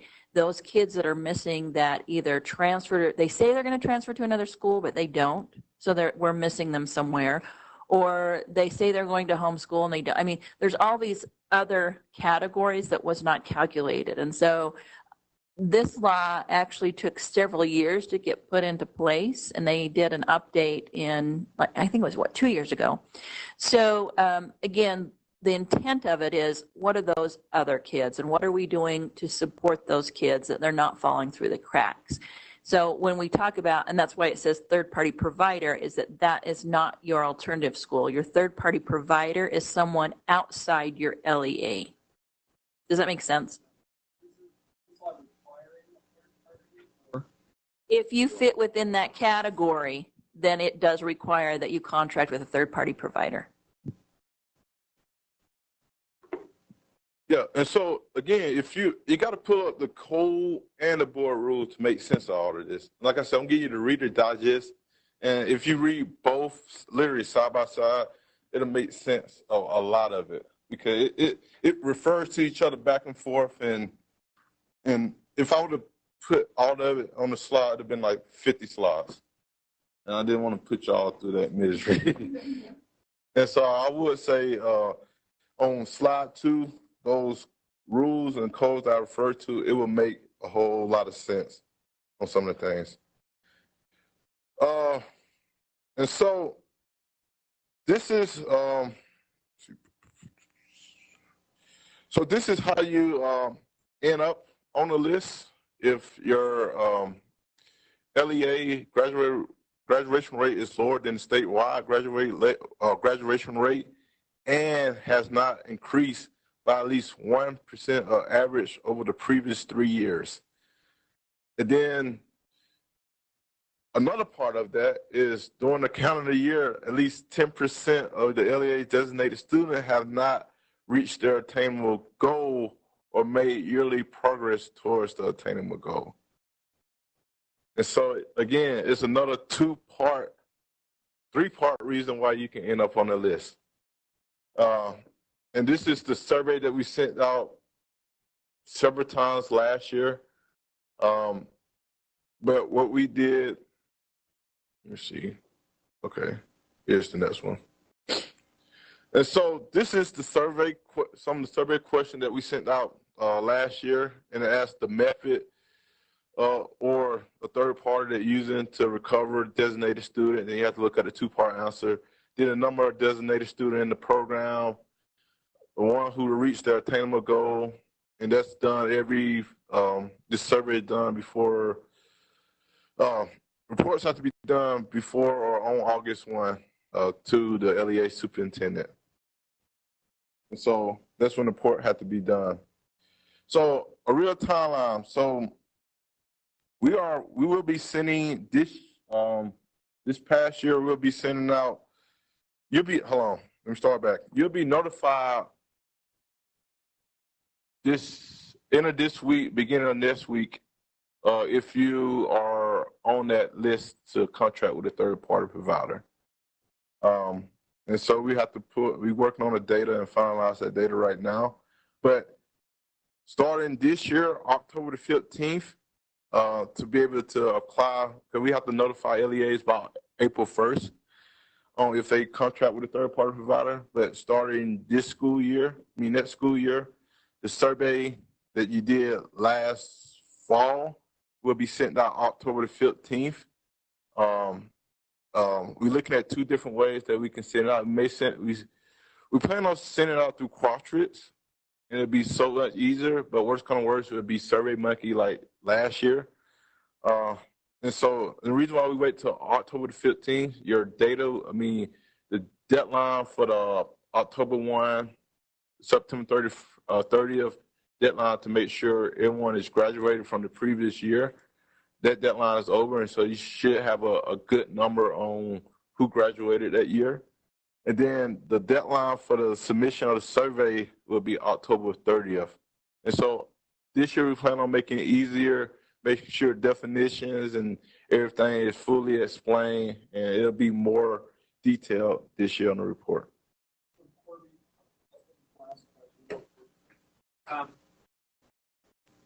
Sorry. Do you send those surveys to all districts or only the districts that need to contract with the third party? So it is for all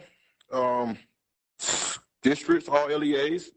And what I ran into is identifying who take care of dropout prevention in each LEA. And so it varies on each LEA. And if you can email me the contact person that, or I can send out a survey to student service director identifying who handled dropout prevention in your LEA, that'll be very, very appreciated. And also like a second person, just in case their job changes, at least somebody have some knowledge of it so I can get that survey to the right person. But if you were looking at graduation rates, you know who you're sending that out to each year. Wasn't that one of the provisions right there? So part of it is, this is part of it for every LEA to report on this. Then the other one is the one that contract with the third party provider got to report on the progress that was made because they contracted with third party provider. So this is again another two-part thing. Yeah. So just right here, the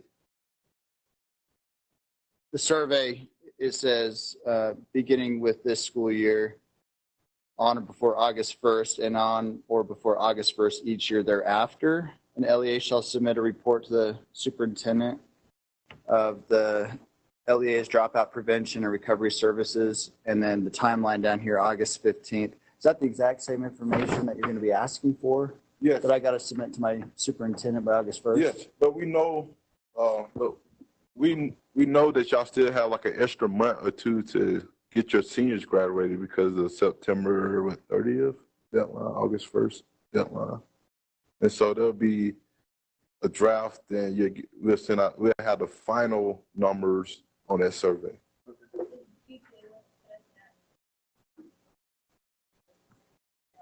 Reporting to us, that then we give it to the superintendent and the board. Yeah. That's what that is. And just as a reminder, your data is always a year behind, unfortunately. So there's so many moving parts to this particular board rule, not even board rule, code and law. The three parts are what put you in that category that you would have to go with a third-party provider.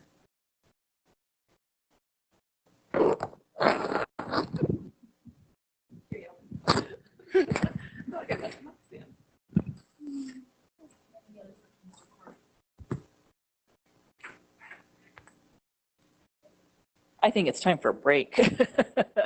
Let's take a quick break. When we come back, Angie Stalling should be with us to review legislative outcomes, and that will tie nicely into the final pieces of our agenda. If you're not familiar with our building, our facilities are right next to the elevator. So if you just go past the elevator, and then on the opposite side, when you walk down that hallway, there's also vending machines if you need a little sugar boost.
All right, let's come back together so we can honor everyone's time.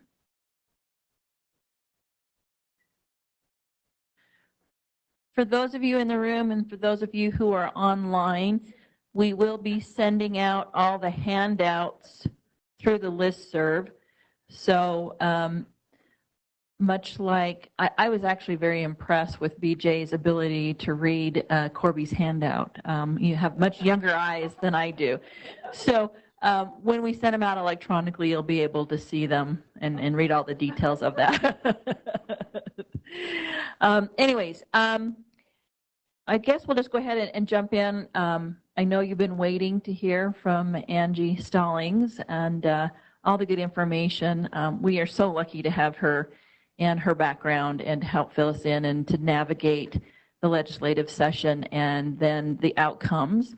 And really, she's slotted for an hour, but make sure, unless you need to really be somewhere, I don't know what your time is. I have a budget meeting at 11, but it's all in-house people, so if I'm a little late, they probably would be okay. Okay, I want to make sure that if you have questions as she's presenting, that we address those. Yes, so, please ask questions. Okay, so with that, you can go ahead. Kick us off. Great, and hopefully, I always get weirded out by these lapel mics, so hopefully you can hear me well enough. And I like to stand up, so I hope you don't mind that I'm going to stand. Before I start into the legislative review PowerPoint, I just wanted to show you where you can find some resources later once we're not together. So I placed this handout in the back on the table there, but this is a quick and easy, and it's literally called our quick guide. The front page kind of summarizes the big budget asks and the big budget items, and the back page has the 10 most notable bills from the session. And so this is something that Lillian or someone else will hopefully email to you if you want to use this with your districts. Or do we have charter people here too, or is it everybody from a district? They're invited, but not today. Okay. They're online. Just so I mean, it doesn't matter if it's a district or charter, but just helps me get a sense of who's here today. But feel free to use this and send it out to your employees. If you go to the state board's website, actually right now there is a scrolling banner at the top where you can access the legislative session directly right from that top banner, or you can go to the law, policy, and professional practices page on the bottom of that home page. The reason why I wanted to show you this is this quick guide is right here. We also have a budget summary, which is really helpful for those of you who, like me, are very interested in the money and where it's going and what programs we funded this year. If you can find that on that legislative session page. Also, hopefully by tomorrow, but it could be as late as this Friday, we'll have our 2018 public education summary, or the bill book, where you have a summary of all the bills that impacted education as well as contacts for here at the state board, USBE, as well as fiscal. So that will also be posted here under Utah State Board of Education. Like I said, hopefully tomorrow, but as late as Friday. We're also going to we'll have an editor review it, and so there may be some typos this week, but hopefully by next week we will get rid of all the typos. All right, so now I'll just head into the actual legislative review, and we'll start with probably what I think are some very interesting numbers. This year we were tracking 169 education bills. 114 of those passed. Last year we were tracking 190. So in numbers, the amount that passed or that we were tracking is lower. The interesting thing is that 114 passed last year and they passed this year. The other number that's interesting, so this 169 or the 114 is kind of what broadly impacts education. So sometimes they're property tax issues or HR issues or something that pertains to either us as a state agency or to you as a school district because you're a political subdivision, but also impacts other political subdivisions and state agencies. Of the unique education bills, there were 93 of those and only 39 passed. And so although there's a 67% passage rate for the general bills that impact education. Of those that I would call uniquely education, only about 40% passed. And that's usually about the passage rate for education bills is somewhere between 35 and 45%. Here's some of the numbers that might be of interest to you. We received $268 million of new education funding, ongoing education funding this year. That is huge. A good year is usually when we get about $200 million of new funding. We usually celebrate that like in a huge way. So 268 is absolutely fantastic. We're anticipating at least 20 new rules. And of course, there was a big recodification this year of the whole education code. So we'll actually be recodifying all 140 of our state board rules, but there'll be 20 rules that we anticipate needing to amend in a substantial or significant way.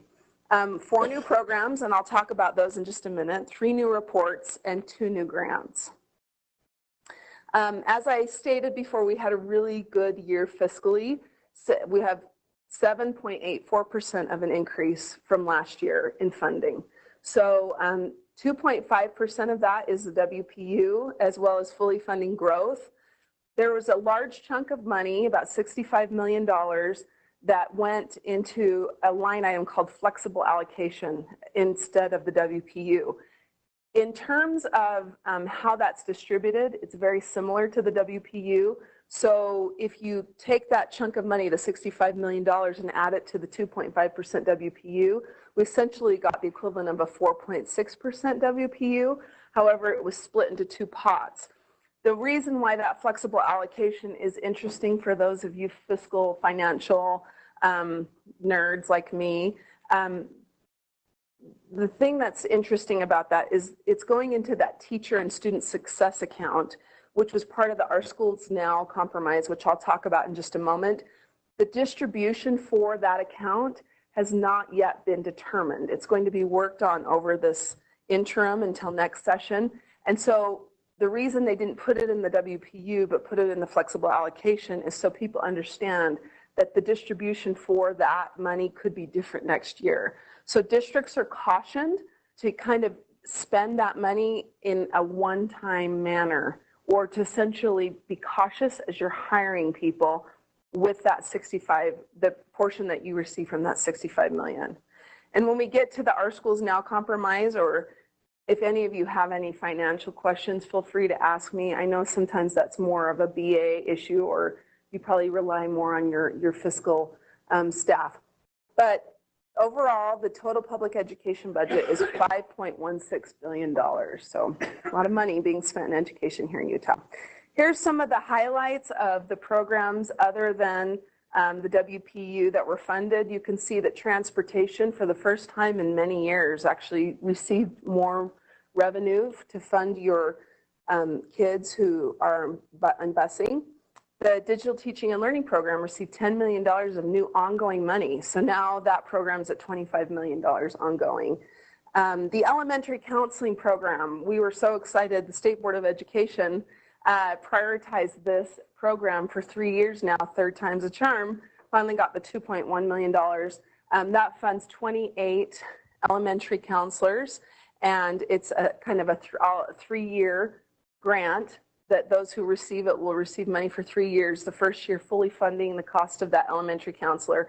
Then the second year, the state pays $50,000, the district pays $25,000. 3rd year, district pays $50,000, state pays $25,000, and then the expectation is year 4 and on that the district would fully support the cost of that elementary counselor, and then other districts and charters would qualify for that freed up money.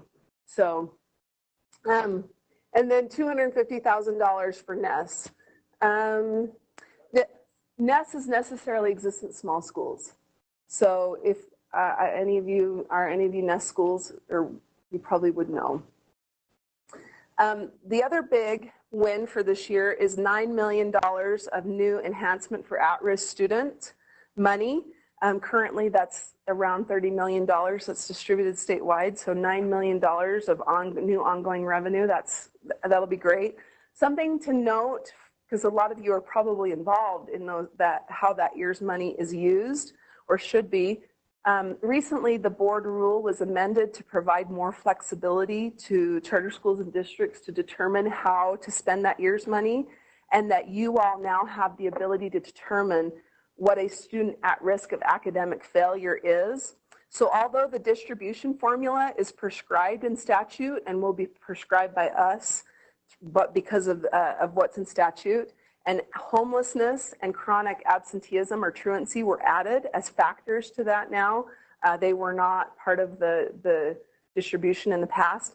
You all can work with your district to identify who are your students who are at risk of academic failure in your district, and then essentially establish a plan and identify those resources that you would want to how you would want to spend that money in your district. So there is more flexibility with that program due to a change to a board rule, which is R277708. Is there still a requirement on the year's funds that you have to spend down less than 50,000? I believe so. Those carryover requirements are still there, where you can only carry over no more than something like 50,000. So I'd take a look at the rule again. I think my recollection is it's 708, could be 607. If you need that rule, it was recently amended again to provide more flexibility to you all and your boards to determine who is at risk of academic failure. And then the salary supplement for special educators, that's the teacher salary supplement program. Sometimes people call it the TSSP. You probably all know right now that's math, science teachers, generally computer science teachers that receive $4,100 a year in addition to the regular salary. Now special educators will qualify for that for this upcoming school year. And can you tell us which special educators qualify for that? Does that include psychologists? That's a good question. You know, and let me look at the definition. I don't know if I'm writing that question down. And Lillian, when you have a moment, can you just pull up the bullet bill, and I'll look at it really quickly when you have a minute, or if you The bill or the rule? the bill. Okay. Yeah, so HB 233. If you could pull that up, and I can look at the definition of the eligible special educator. Mm-hmm. But that might be a little simplified. I know I've heard. Yeah, I don't think occupational therapists. I don't think speech pathologists qualify, because I know that there were people advocating for them to be added, which would have increased the amount of revenue or the appropriation. It really is those with a special ed endorsement or a special ed license. I mean, I guess they're not special ed licenses, but they're endorsements, right? So it's somebody who has that special ed specific. Specifically working in a special ed classroom. Yes. Not necessarily the support teams that are also special ed. I think, and if you have the bill, so I'll read it. So special education, yeah, it just says special education. So does it not have any more? Okay, so this is what it says. For a teacher who is assigned to teach special ed, a bachelor's degree, major, master's degree, or doctoral degree in special education.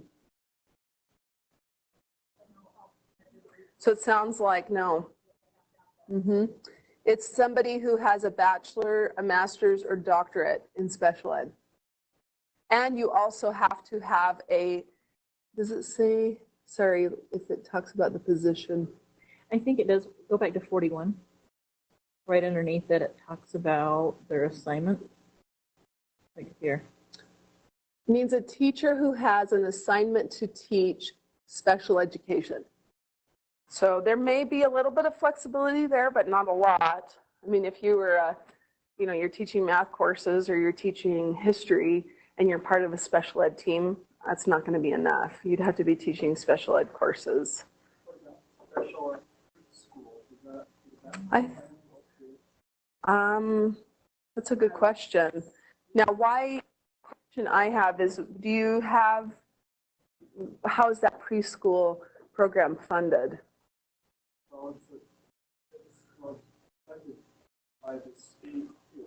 Is it through that early readiness program? Is it? I know every district Oh, well, then it might qualify, because that's true. I forget that you all are required to provide special ed services to preschool age students as part of our public ed program. So there's a good chance, and that's a good question. You may want to write that question down and ask Travis to clarify that. So, any other questions? They do. So they apply in October, and the reason we wait until October is because the districts and charters have to upload the assignments, the teacher's assignment, into Cactus. The deadline for those Cactus submissions is October 1, and so they then can apply starting in October, and based on the assignment that the district or the charter provides to that educator in Cactus, that is what helps them be eligible. And so then, just for timing, I just actually ran into Travis right as I was coming down here, because I've been receiving this question often. If they qualify, they'll know that they've qualified usually very quickly in October. It's pretty automatic. And if they don't qualify, there's an appeal process they can go through. But the money doesn't start flowing to the district until about March or June, depending on when, if the educator elects for a semester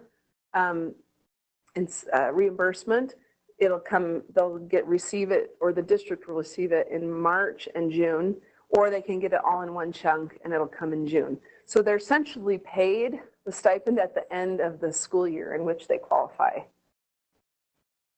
So we have a lot of special educators reaching out to our office right now, and we have to tell them, hold, got to wait to make sure that you actually are assigned to a special ed classroom next year. So that's why we wait till October. So these two slides here, and you'll notice that the slides I'm showing you right now are also part of this sheet right here. I won't go over the bills right now because I'm going to go over them in more detail, but something that's interesting to know is the top education legislation sponsors in the legislature. Senator Milner and Representative Peterson, the top two, are the chairs of the interim committee, and so it's no surprise that they're the top sponsors. Many of those bills were requested by the State Board of Education. We asked for, 10 to 15 bills this year, and a good chunk of those, probably a third of those, were run by those two individuals. Yeah. When you say the top, you're meaning the ones most prolific. Not top as in, yay, they're the best. It's top as in most prolific. Yeah. So Senator Howard Stevenson and Representative Justin Fossen, you can see they have a little asterisk next to their name because they did not file to run again this year, so they'll be leaving the legislature. All right. Okay. I thought this section might be of most interest to you, so I started with it first, which is I feel like there were kind of three themes this year with the legislature and education. One was this student behavioral support and mental health. Second was special education. And third was early learning. So we'll talk about those three and then kind of all the other bills.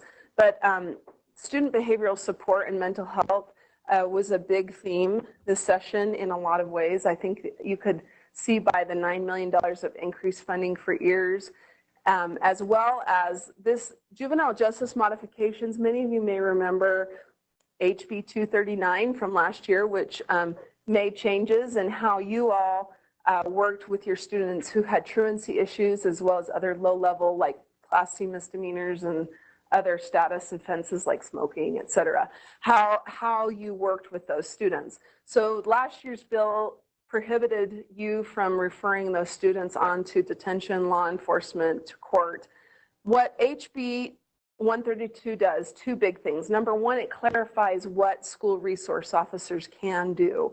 There was a lot of confusion, I think, especially with the law enforcement community, that when the bill said that the school could not refer those students to law enforcement, it included the school resource officer, which was not the intent of the sponsor.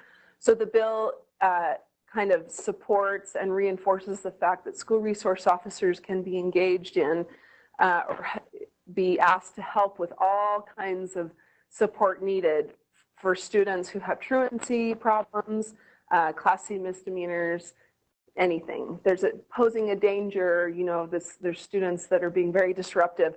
You can now ask your school resource officer to support you when you're trying to deal with those behavior discipline issues.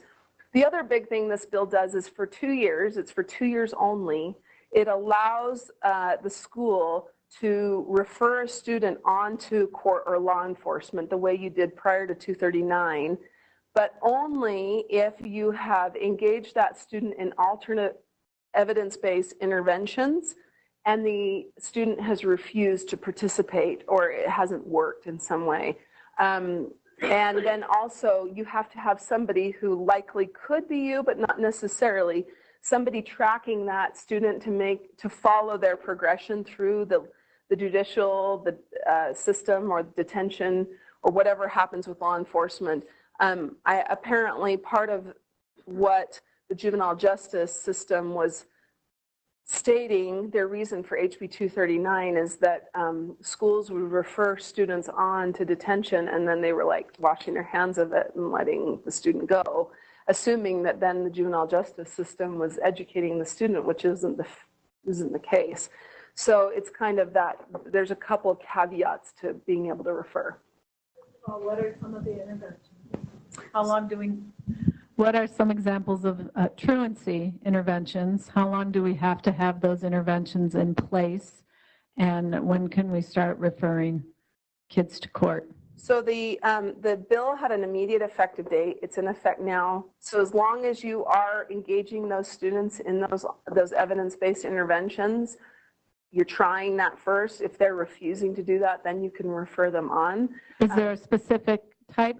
We've tried numerous and documented all of those. Can we use those as our intervention? The other big thing that this bill did is it amended the term.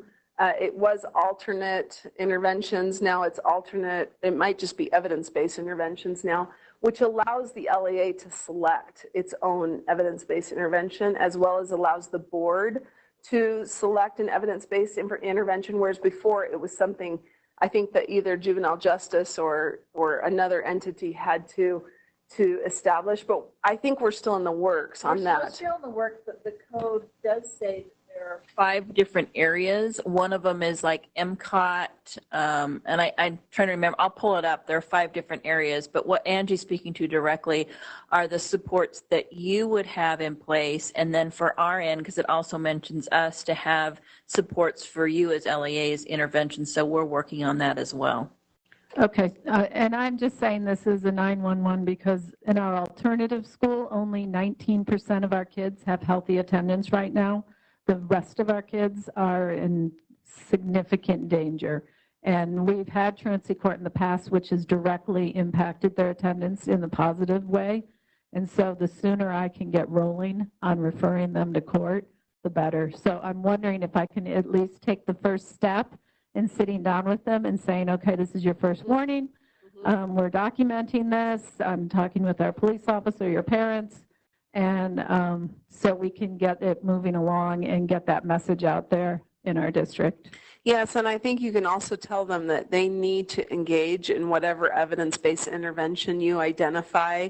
And if they don't do that, that they understand that in a couple of months here, they are going to be, they could be referred to detention. So the language, it did, it already took effect. When I go back to my district today, I will have this conversation with at least 10 students. That's how bad it is. Yes. Okay. And you'll want to start having also the conversation amongst you and your district about what evidence-based interventions are you going to put into place to help as the first step for them to work through before you refer them to detention. But if the student refuses to engage in that evidence-based intervention, that's when they can then be referred to detention. Now, the one thing I wanted to mention, the idea behind this sunsetting after 2 years is the hope that after 2 years, you all will have in place alternate evidence-based interventions that you're able to send those students to in lieu of detention or law enforcement.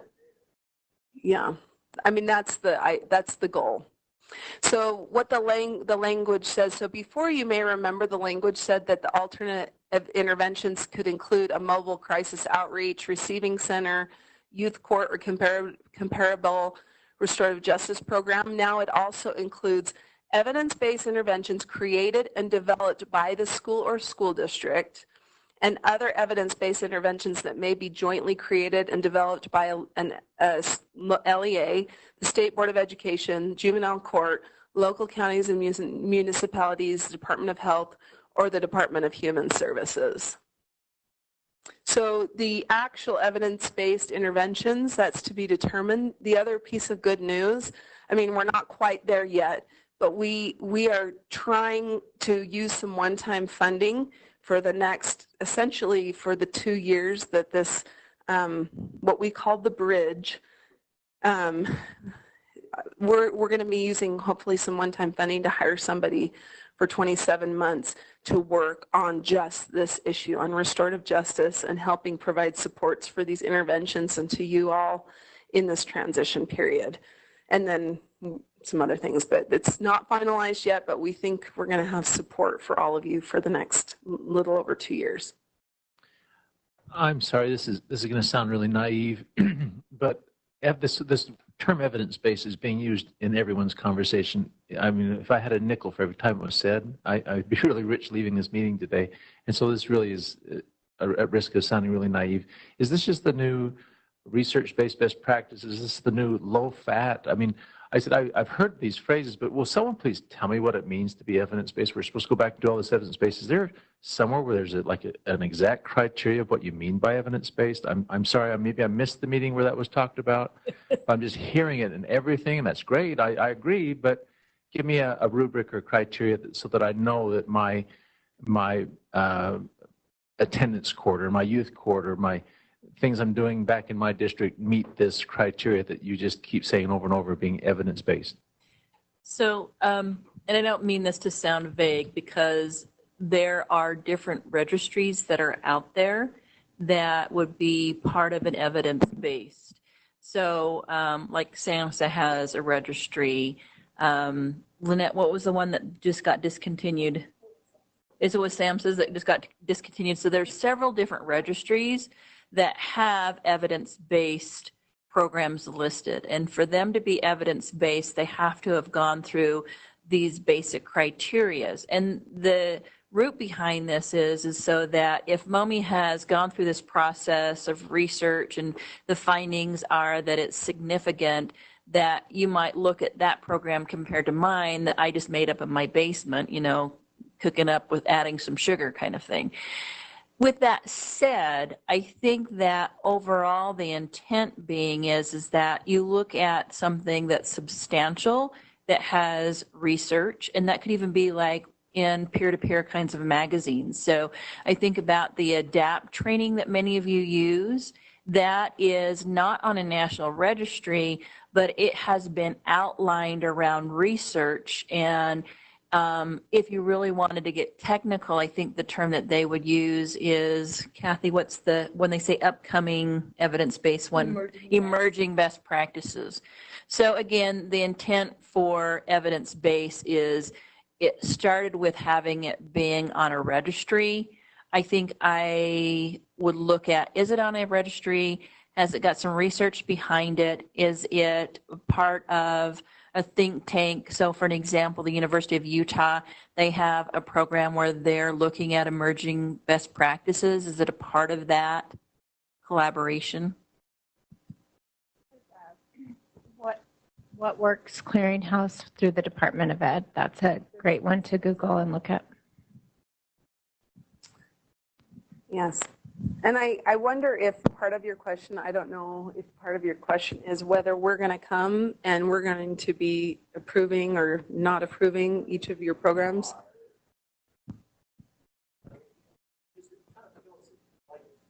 Just stop doing what we're doing back at school, or anyone doing something that's not okay. I said, tell me if there's something I'm not doing back at my district that seems like it's so hokey that we shouldn't be doing it. Right. Versus just kind of using that. I mean, I know we all buy into that term. It just feels like so trendy. And I'm sorry, I guess I'm getting that from getting gray enough and been in this long enough. I'm starting to see these trends come out every decade of this term we just overuse.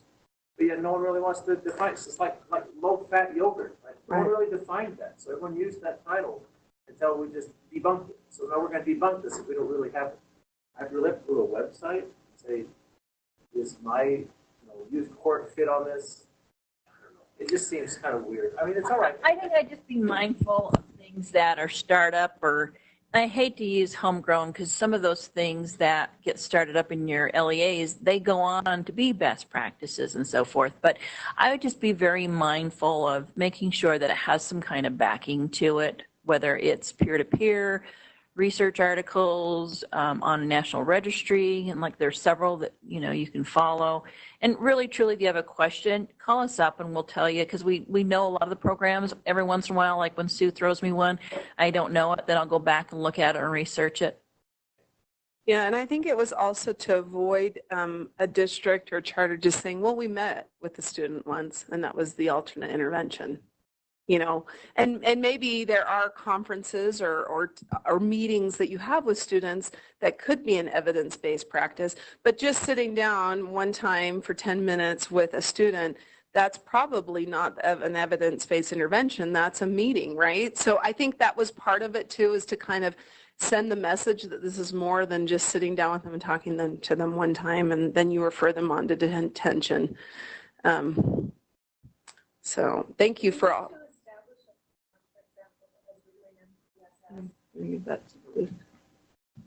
Should we establish a form documenting those interventions that's similar to what we're doing with MTSS as we document academic interventions? I would. Okay, thanks. Yes. Okay. Any other questions about that bill?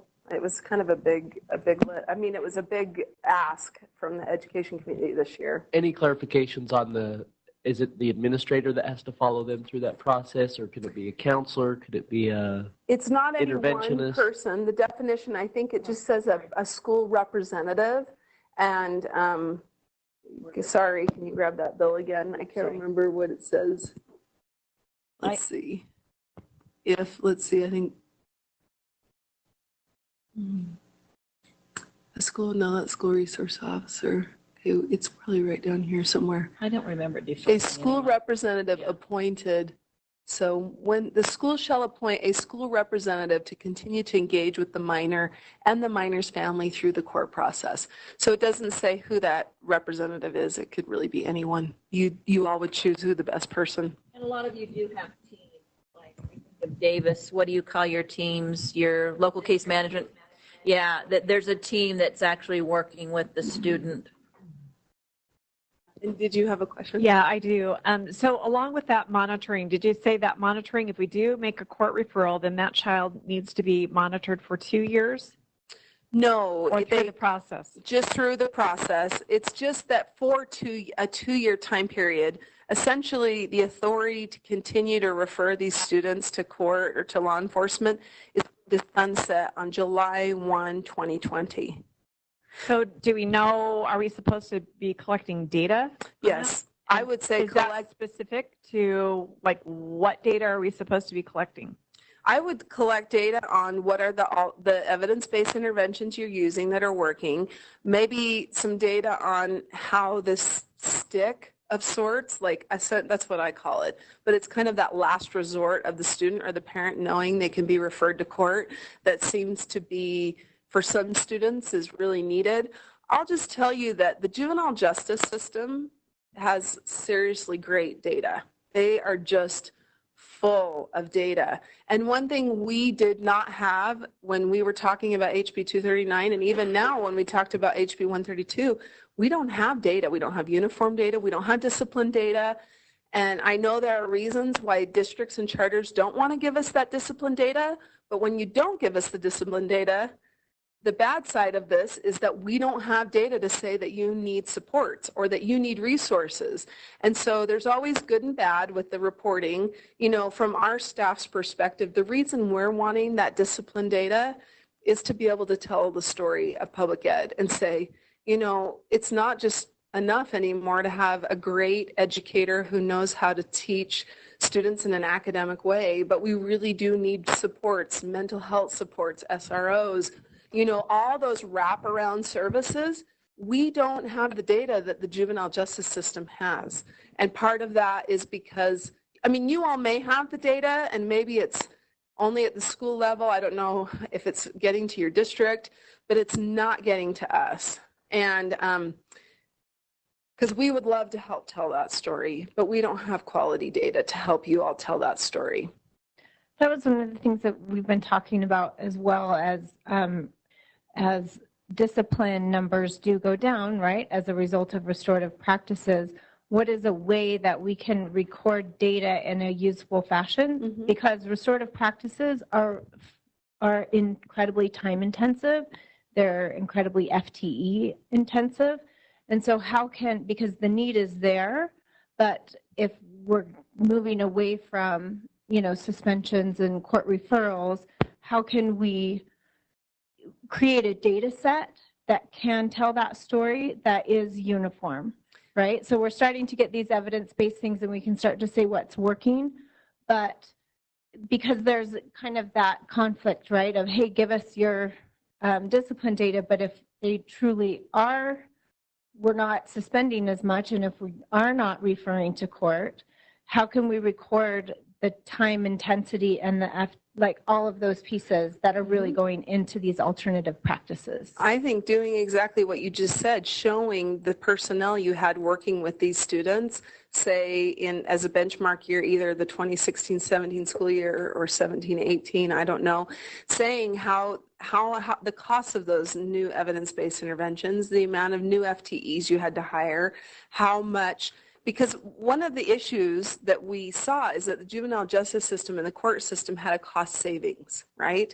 And they are not necessarily freeing up that cost savings and distributing it to public ed. They're now using it to open up more receiving centers or mobile crisis centers, or, they're kind of diverting those resources to other needs that they have versus giving us that $30 to $60 million of freed up money. It's not coming. But see, if we could make the case and start to show, look, our district now has, these 2 or 3 alternate interventions or evidence-based interventions we're using, and they cost this much. And we had to add another vice principal or another school counselor, or we hired another school resource officer or 2, whatever.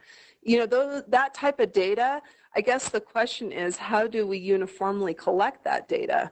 And additionally, trying to convince the district, or just convince, like, the chicken before the egg, we need the funding to be able to implement, right? So that can be hard. And of course, we're all trying to work toward that. But it is difficult when the funding has gone elsewhere instead of to the FTE that we would want. They're one-dimensional. Right. Out, right?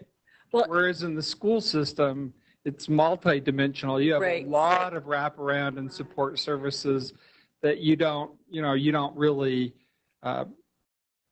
I guess you would put some of that, but not all of it. I mean, you'd spend every day just writing reports about each individual student. So it's a little bit different to do that. I love that you're having this conversation. I don't want to take away from the rest of Angie's report out with her time, but in a nutshell, think about what we just said about the last day of summer conference and doing that action plan. That's tied to this. And then I haven't got there yet, but if you look at the event dates, our September event and our November event all tied to that and doing that data review. And currently in-house, we're doing that cross-tabulation and gathering what data we do have.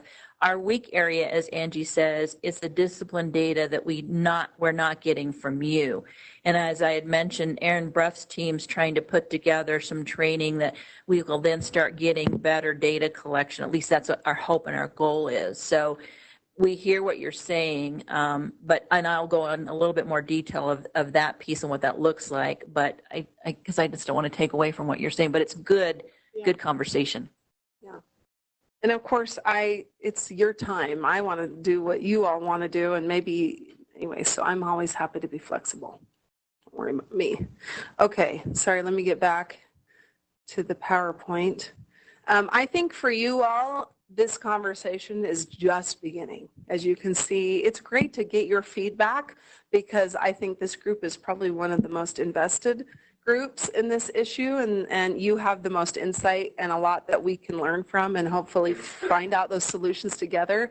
Because I think that the other issue about being multifaceted is what works in one district doesn't necessarily work as well as another. Some of the juvenile justice services are better or more accessible in certain districts than in others.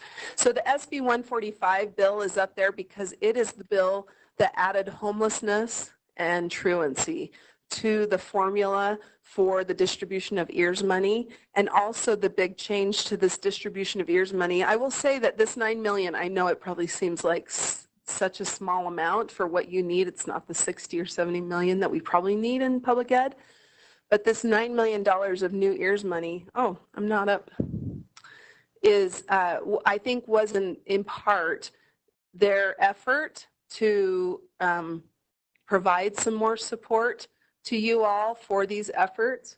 So that SB 145, why is this? Okay.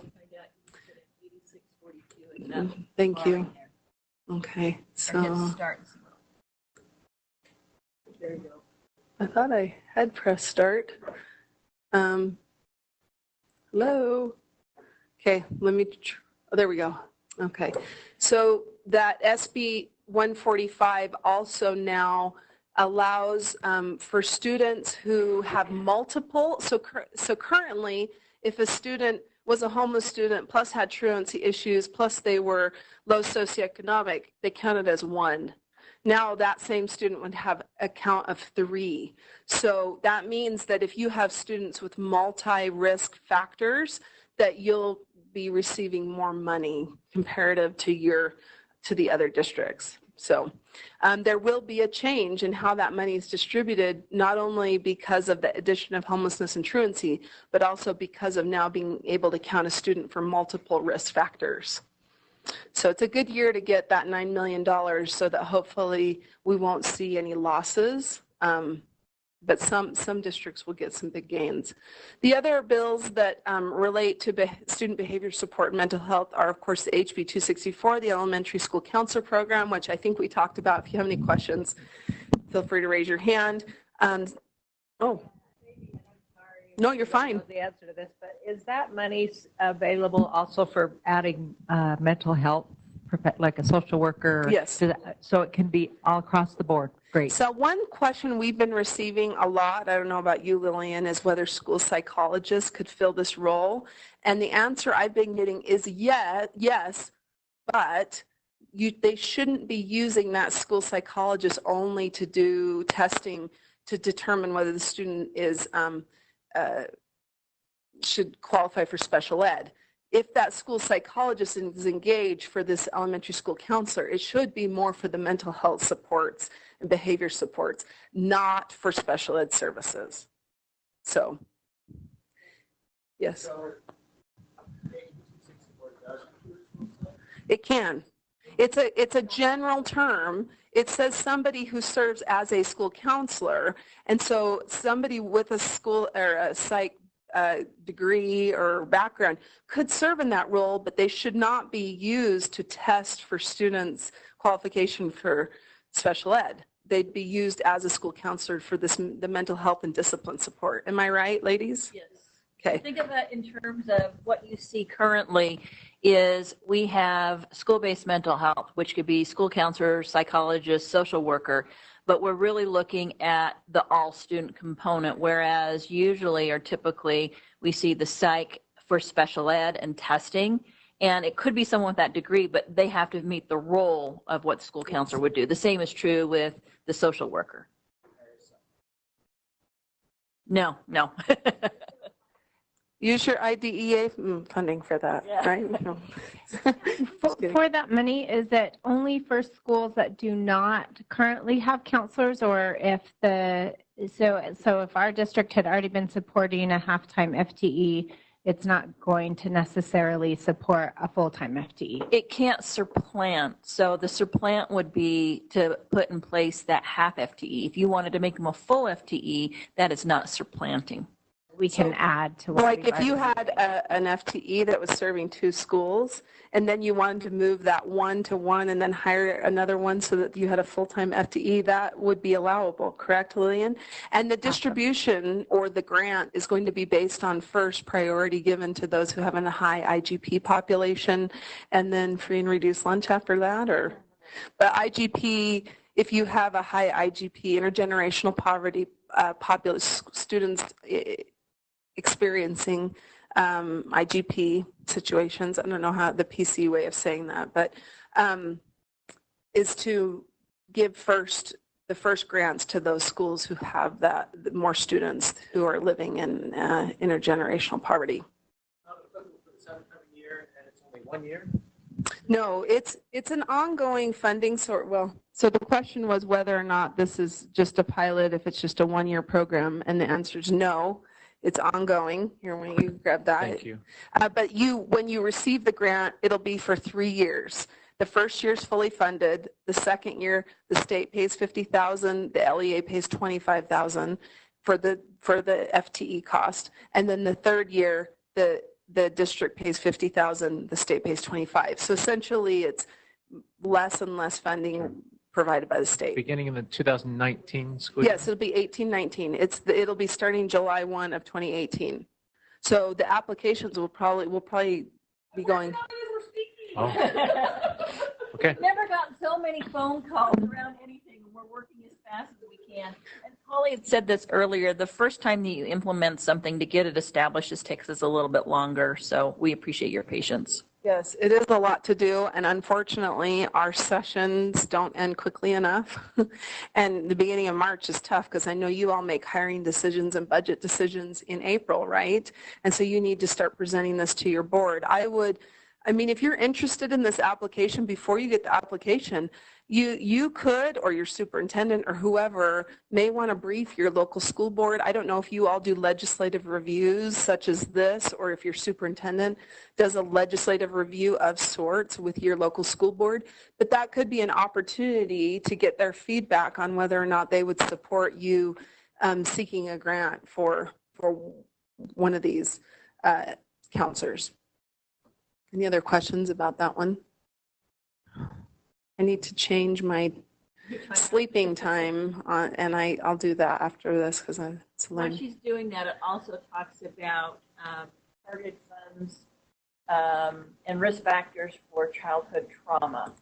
That's actually the first priority. The second priority is the IGP, the intergenerational poverty. So Could you restate that? So first priority is risk factors for childhood trauma, and second priority is for intergenerational poverty. So what I would probably do is to look at your demographics and maybe do some cross tabulation against like ACEs and some risk factors there. So the HB 370 suicide prevention and medical examiner provisions add some more money for suicide prevention efforts at the elementary school level, correct? Also, or isn't it add more money to those? Oh, it's secondary.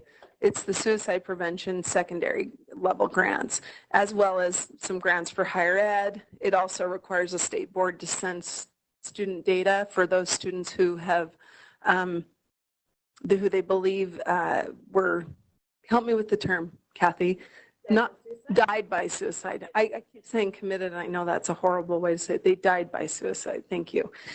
So we will be providing that information to the Office of the Medical Examiner.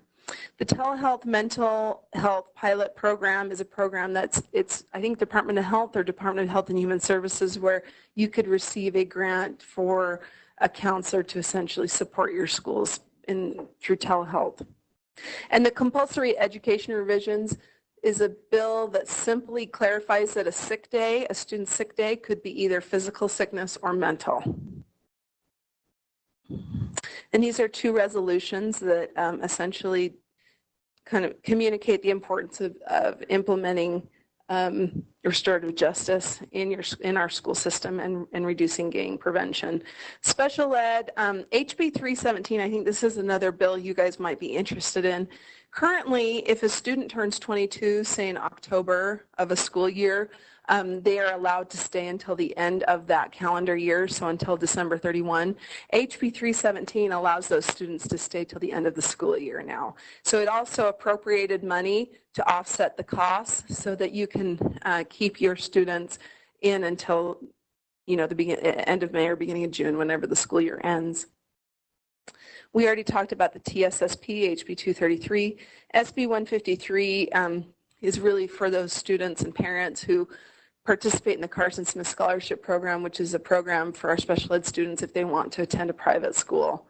If you have questions about that, let me know. HB 46 was one of the board's big asks this last year. As you know, the board has had a licensing task force for 2 years now. This HB 46 essentially eliminated a lot of what I would call the micromanaging by the legislature of our licensing system. It also removed all the references to level 1, level 2, level 3 licenses, and then states the board shall, by July 1, 2020, establish a licensing system that includes professional, associate, and LEA-based licenses.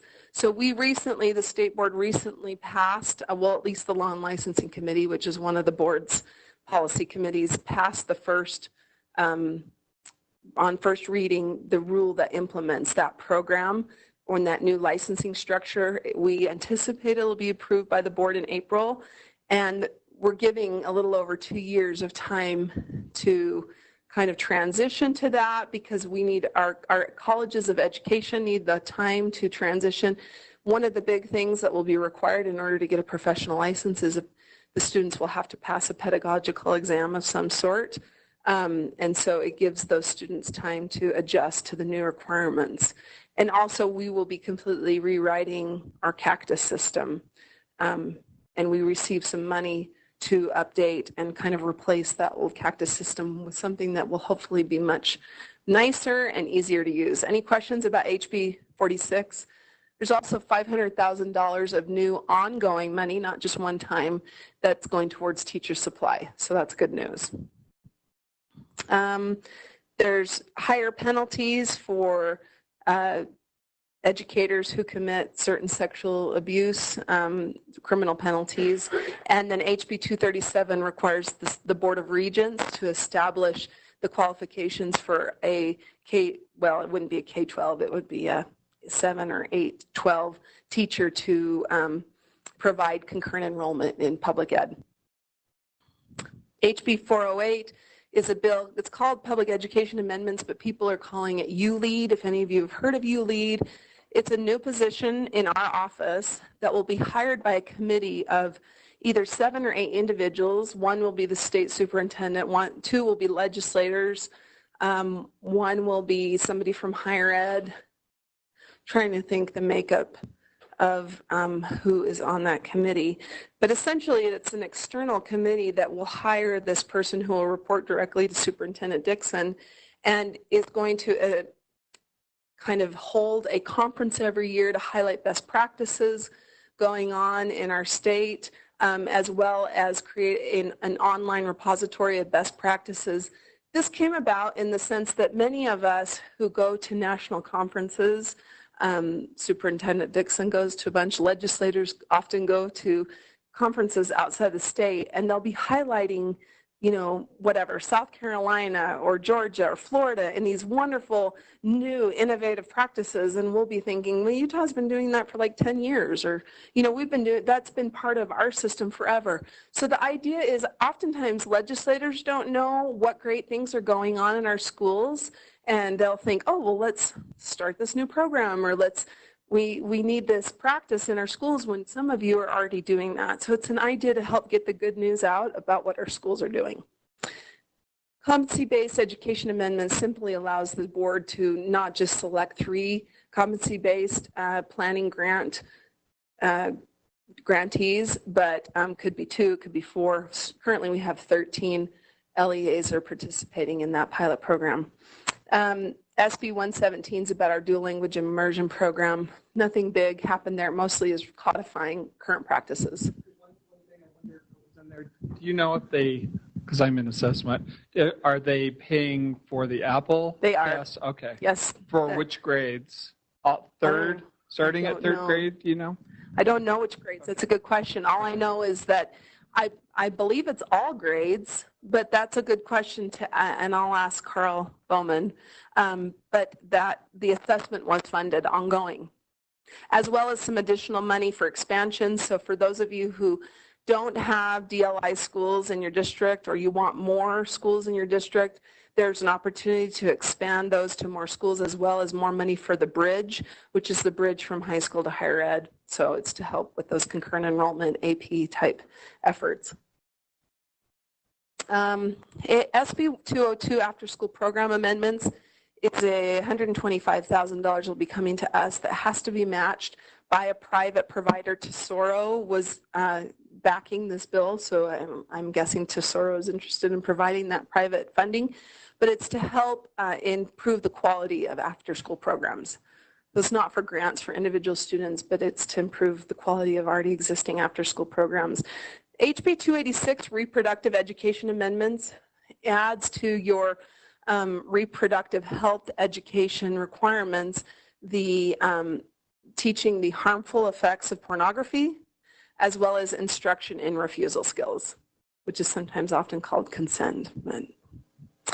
HB 404 is probably not really of much interest. It takes essentially one of our school and trust employees and moves them over to the treasurer's office under an advocacy committee.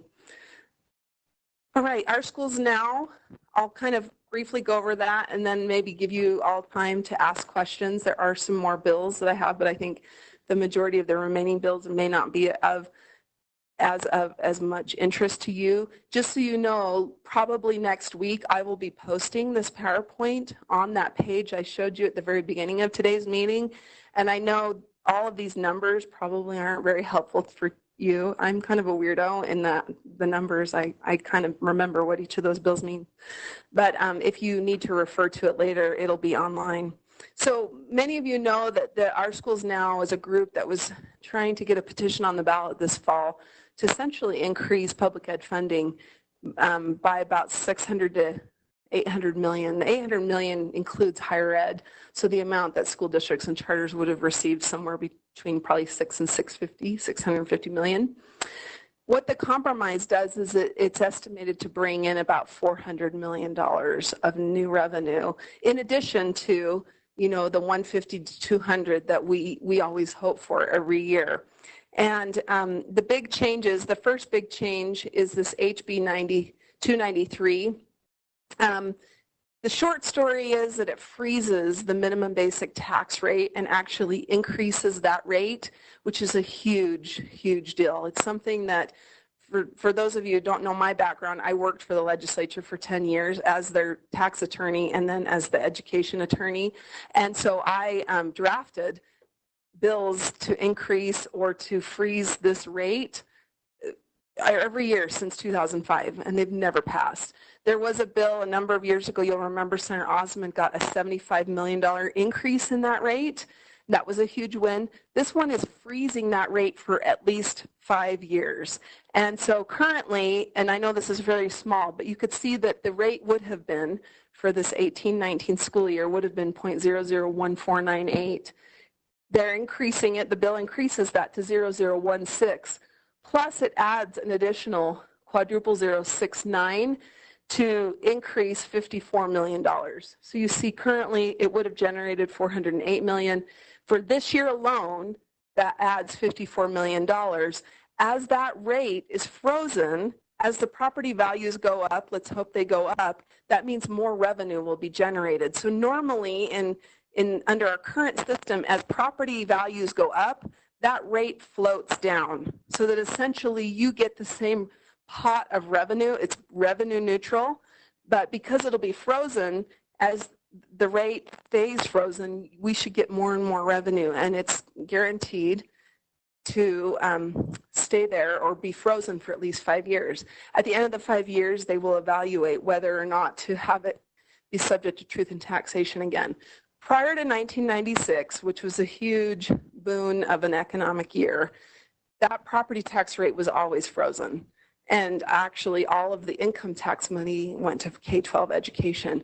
In 1996, they did two things. They amended the Constitution to allow the income tax to also be shared with higher ed, as well as subjecting this minimum basic rate to truth in taxation. If you know the minimum school program, which generates, I'm trying to remember the amount it generates, but it's about $4 billion of the $5 billion. It is completely equalized across the state. A portion of that is property tax and a portion of that is funded with income tax. So this is essentially increasing the amount of property tax that goes to fund that program. Are there any questions on that? I get really excited. I'm the weird. It is a very big deal. It's essentially a tax increase that the legislature passed, and they're very anti-tax increases. So this fall, or when you all have your school board members who are going to get calls from the homeowners in your area saying, why is there such an increase in this property tax rate? Then you can say, well, the legislature passed that, and we are so thankful they did because we needed this money, and it's just going back to the tax system that we had prior to 1996. So your local school board members may receive a lot of flack for this. It is the legislature's doing, but hopefully they will applaud the legislature instead of blaming the legislature, because I think if the legislature hears that local school board members are just saying, oh, well, that's not us, that's the legislature will quickly roll that back. So, because they often will say, that's your job, local school board members, to increase property taxes, not the states, because they do the income tax. Anyway. The other two bills, this election law changes, HB 491 as well as SGR 20, are the two bills that allow for an opinion question to be placed on the ballot. And then SGR 20 is the opinion question that will be placed on the ballot this fall. And the question is whether the state should increase the gas tax by 10 cents per gallon. You may be asking, why would education care about that? Well, as the roads are funded more by the gas tax, that frees up more general fund money for higher ed, which then frees up more education fund money for K-12. So essentially, higher ed is kind of this middleman where the amount of education fund money and general fund money there's an equilibrium there. The more general fund money that goes towards transportation and roads actually means that then higher ed needs more and more of the education fund money, which can't come to K-12. So the way that they've done that is, of that 10 cents, 3 out of the 10 cents will go to local cities and counties for their roads. The remaining 7 cents will be split between higher ed and K-12. 80% of that 7 cents would come to us. So this fall, vote yes. All right. I think that's it. The rest of these, there's reporting requirements, student data protection. We had a working group here at the state board that include parents, school district attorneys, and report kind of like your records officers in your districts that gave us some feedback on how the Student Data Protection Act should be amended, and that was included. Any other questions that you all have about any bills that maybe I haven't covered?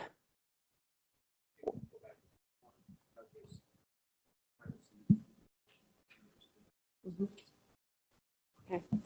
And the HB 370 bill is there because it actually impacts what the state board has to give to the Office of the Medical Examiner. I don't know that you all are going to care much about that HB 370 as far as student data protection. You'd probably be more interested in that bill for the suicide prevention efforts and funding.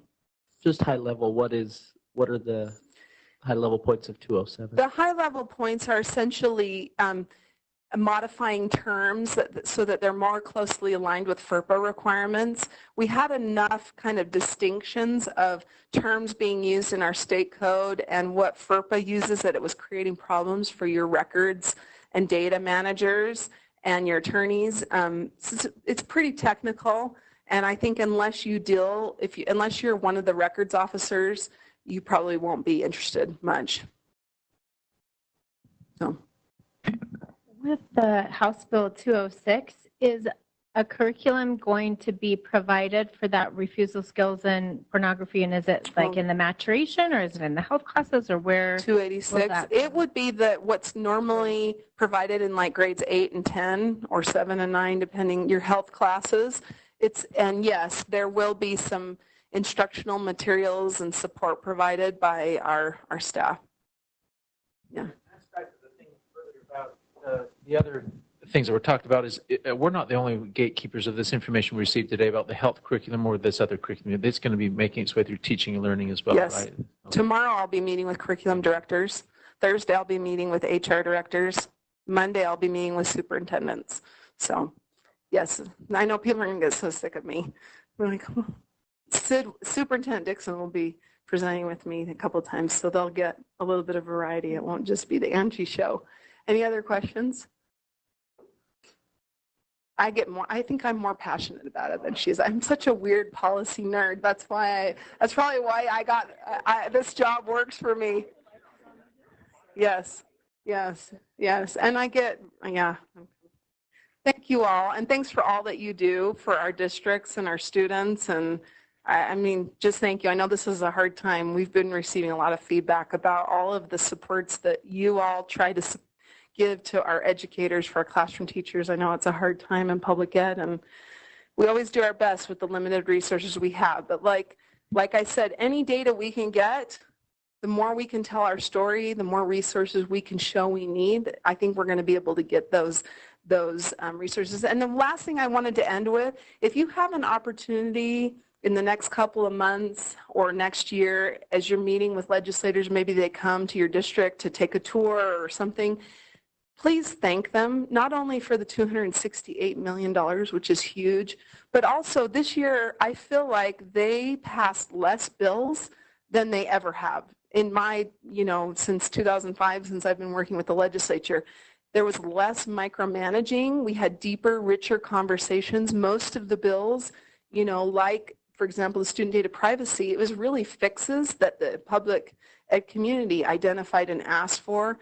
And that would be the same with, we did have a big change in the K through 3 reading program. It's now called the early literacy program.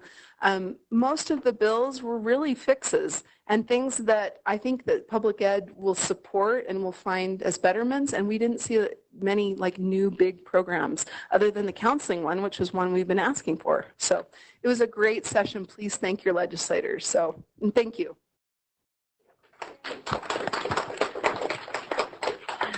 Just as Angie's cleaning up, and I just want to thank her personally. I know you gave her a round of applause, but you need to know that our leadership have built bridges and relationships, and that's the reason why that this session went so nicely and smoothly. And they took a lot. They were on the front end. I even had less anxiety. It was a wonderful session for me. They were the water carriers, and I just cannot thank them enough. And Angie just does it with such a positive attitude. I just love working with her, so thank you.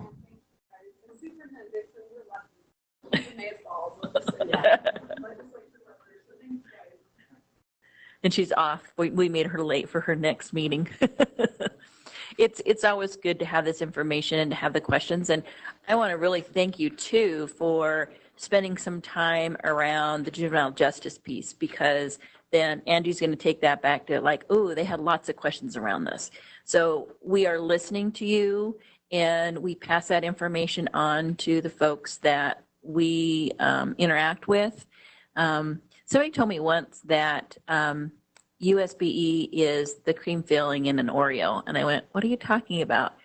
And I think sometimes schools or personnel always point to us because like we're the bad guy.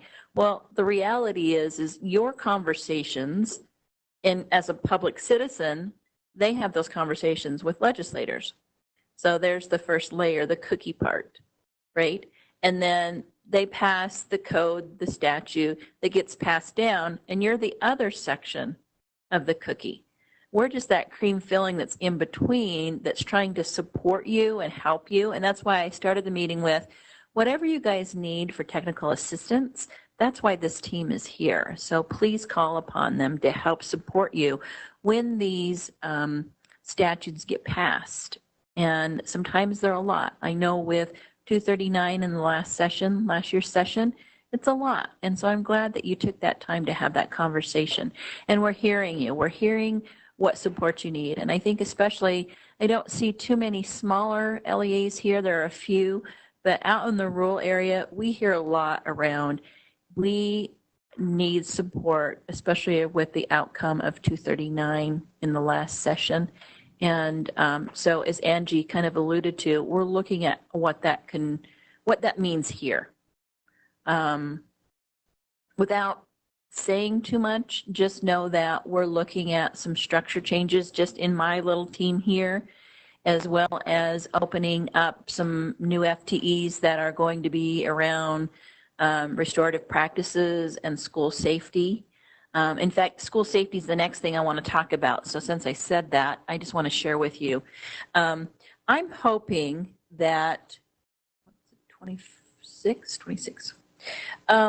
I hope that you folks look at board conversations or when the state board meets and the conversations that they have and the updates of rules. You know, you are more than welcome to come to the board meetings and speak as they talk about the updates of different board rules.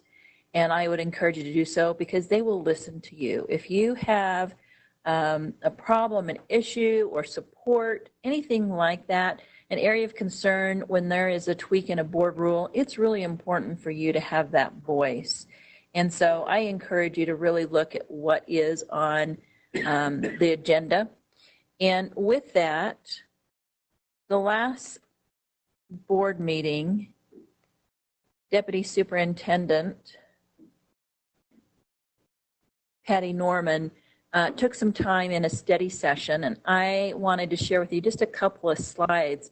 So because of what's going around with student advocacy, student services, and all the supports that are needed around not only suicide prevention, but what's happening in our nation and our schools, took some time to look at what we have in code, what would we have in board rule, and what do we need to do differently around school safety. And in this slide, you can see where we're just looking at the number of codes and rules that relate to each of these areas. And can you see that? Let me see if I can make it maybe just a little bit bigger. And this is online as well. During our last board meeting, it's online. And that's why I'm saying encouraging you to look online at the agenda and the attachments and have those conversations. But it was just a quick study of how many rules and what we have in code and statute around these areas. And, you know, Corby could certainly tell you about the bullying rule and how many times that we've been to in front of the board in trying to make sure we get it just right. Because people have an opinion and people have concerns, and they want to make sure that that advocacy piece is in place. So I wanted to share that with you. And then the next slide, which is talking around school safety. And again, just in lieu of what's going on across the nation, most recently what happened in Florida and the loss of lives, and what do we need to be doing differently here in supporting you all. And there's been a lot of conversation in the last couple of years around 609, and this was the board rule that started out with just special ed and has moved into general ed. And it looks at safety plans, looks at resources and student advocacy. So there's actually a lot more to this rule that I think people really realize. So just having those conversations. And then part of some initiatives is really looking at what does school safety and student safety look like in our state. And probably not as much press as the suicide prevention task force by the governor. There was also another task force put together by the governor around school safety. And they're still meeting as well. And so there's more to be heard, and stay tuned about what that's going to look like in supports for students. Are those town meetings, is that part of that? Mm-hmm. Mm-hmm. Yep. So as they were looking at school safety, looking at Florida, and I just mentioned they were looking at crisis prevention, crisis management, and crisis resolution. And so what we are finding, and again, it's not set in stone yet, but we're working on supports for you. I got to find my paper here. Of the possibility of hiring staff here that would support not only students, but you folks as well. An individual that would be an educational safety specialist that would look at school culture, student behaviors, look at crisis intervention, safety drills, looking at updating our board rules, looking at the aftermath of school issues, crisis response plans, looking at school-based mental health, like first aid that's going on. I know Davis School District does a lot of that with the youth mental health first aid. So we're just looking at those resources as well as the restorative practices from the fallout of 239. And we have 2 years to kind of get things together as stated by law and how we can support you that way. So we're looking at adding to our team. And then I also mentioned, if you look on the agenda, we're structuring out, again, in support of you, and what you're asking for is the summer conference building out something different so you can start developing these plans with your, your support, your personnel. And then September the 5th, looking at a summit that's around restorative practices. And on the 16th, looking at a data review around restorative practices. So Mindy, your question was just perfect. It was spot on around what should you be tracking. And we hope that by our next meeting in May, we'll have more of an outline of that direction. But right now we've got this big picture of what we think. And we're meeting with some stakeholders. We're having our internal folks gather a data crosswalk. That data crosswalk looks at the SHARP survey, surveys that you do for dropout prevention, looking at school performance, also looking at the needs assessment from what we do in school counseling. So what are the data sets? And again, that missing component is really how do we get our data cleaned up that comes from you and gets to us? There seems to be a gap there. It's not getting to us. And we would like to be able to have that data ourselves so we can do these crosswalks and then target our interventions where it's best needed, or most needed, I should say. So that kind of leads into a general perspective of the restorative practice updates, as well as, upcoming board rules, and just encouraging you to make sure you're looking at what's going on in our board and next year's activities. So we'll hopefully have some of these pieces more solid as we meet in May. Our next meeting will be May the 8th. It'll be the same time frame, same place. So I gave you the general overview, and maybe I shouldn't have, because now we just get to go home early unless you guys have questions. Questions, comments? And maybe the question that I have for you, is this meeting meaningful? And what is it that we need to do differently to support you? And if there are items that you have question about, then let me know so that we can put something together for you, because this is really this meeting is for you, to support you and your needs and getting information to you. So if we need to do something differently, if there's a topic we need to discuss, please let me know. When will that position be operational? Well, nothing is set yet. We have to go through a board approval process, but we're hoping as soon as we can. As soon as we can. Maybe before the end of this fiscal year. Yeah.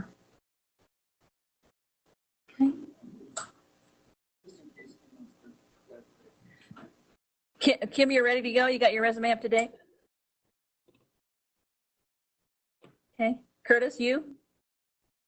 Oh, okay. Just checking. Doug. Just one piece, Lauren, you asked for feedback. We had the opportunity a week ago to have a good opportunity of student service directors to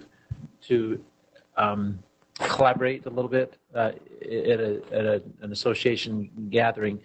And the thought came to me that there's definitely need to have these administrative meetings where things are shared with us. You have information that we don't. And so there's definitely a one-track conversation. But I wonder if it's either prior to the meetings and ways that we can submit to you questions or problems that we have so that there could be a little bit more dialogue. I know we kind of interrupt you. Maybe sometimes, our cynicism and our, sometimes our tiredness creeps in sometimes. But I think that that's maybe more evidence of the fact that we're maybe confused or behind or not sensing the relevance of some things, but yet maybe we could front load some of these meetings with some, what kinds of things concern or questions do you have, and we can come prepared to have a Q&A dialogue around common themes that came out of that feedback that we sought from you prior to the meeting. You'll always have an agenda where you've got trickling down to you from Sid and the others as to what needs to be brought to our attention, and these initiatives are great to learn about. But I really appreciated the opportunity for those that could to be able to share some best practices that were happening among the group.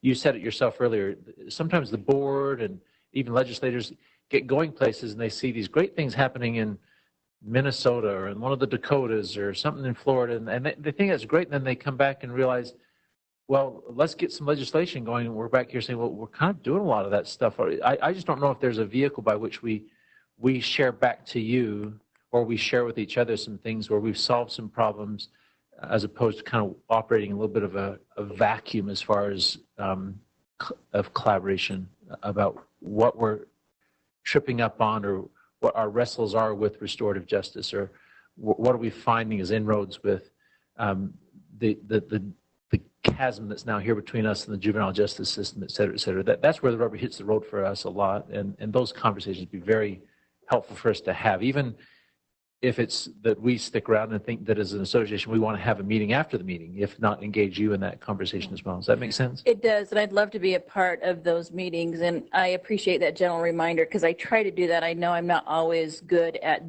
sending out a reminder because I'm going to tell you, sometimes I feel like I'm just jumping from one fire to the next, and I know for this particular meeting I did not send out, hey, do you guys have anything? I have in the past, not always. What I find when I ask for agenda items from you guys is that it's crickets. So if you please send me stuff, I'm happy to do that. And if you want me to extend the time of a meeting, I certainly can. I know that with our school counseling leadership, we do right at the end go arounds and talk about and share out and have kind of those richer, deeper conversations, which I'm happy to do. I want to be mindful of your time. So again, this meeting is for you. If you want me to do that, I'm totally fine with that. Totally fine. So the question perhaps be, again, maybe more specific than general. Maybe, like I said, what items do you have or discuss, but maybe if we even were able to preview it, I know you're probably up last night developing this agenda. I'm in that role too sometimes, but if you said, here's some things that's going to be on the agenda, and so maybe we can know a little bit of what we can prompt some specific questions as opposed to, our job descriptions are so broad, it's hard for me to say, well, what shall I talk to her about? I will do that. Issues on my, I will be better at that. Thank you. Thank you, Lily. Anything else from anyone else? Thank you guys for your time. Thank you, Doug. I appreciate you speaking up. It keeps me on track.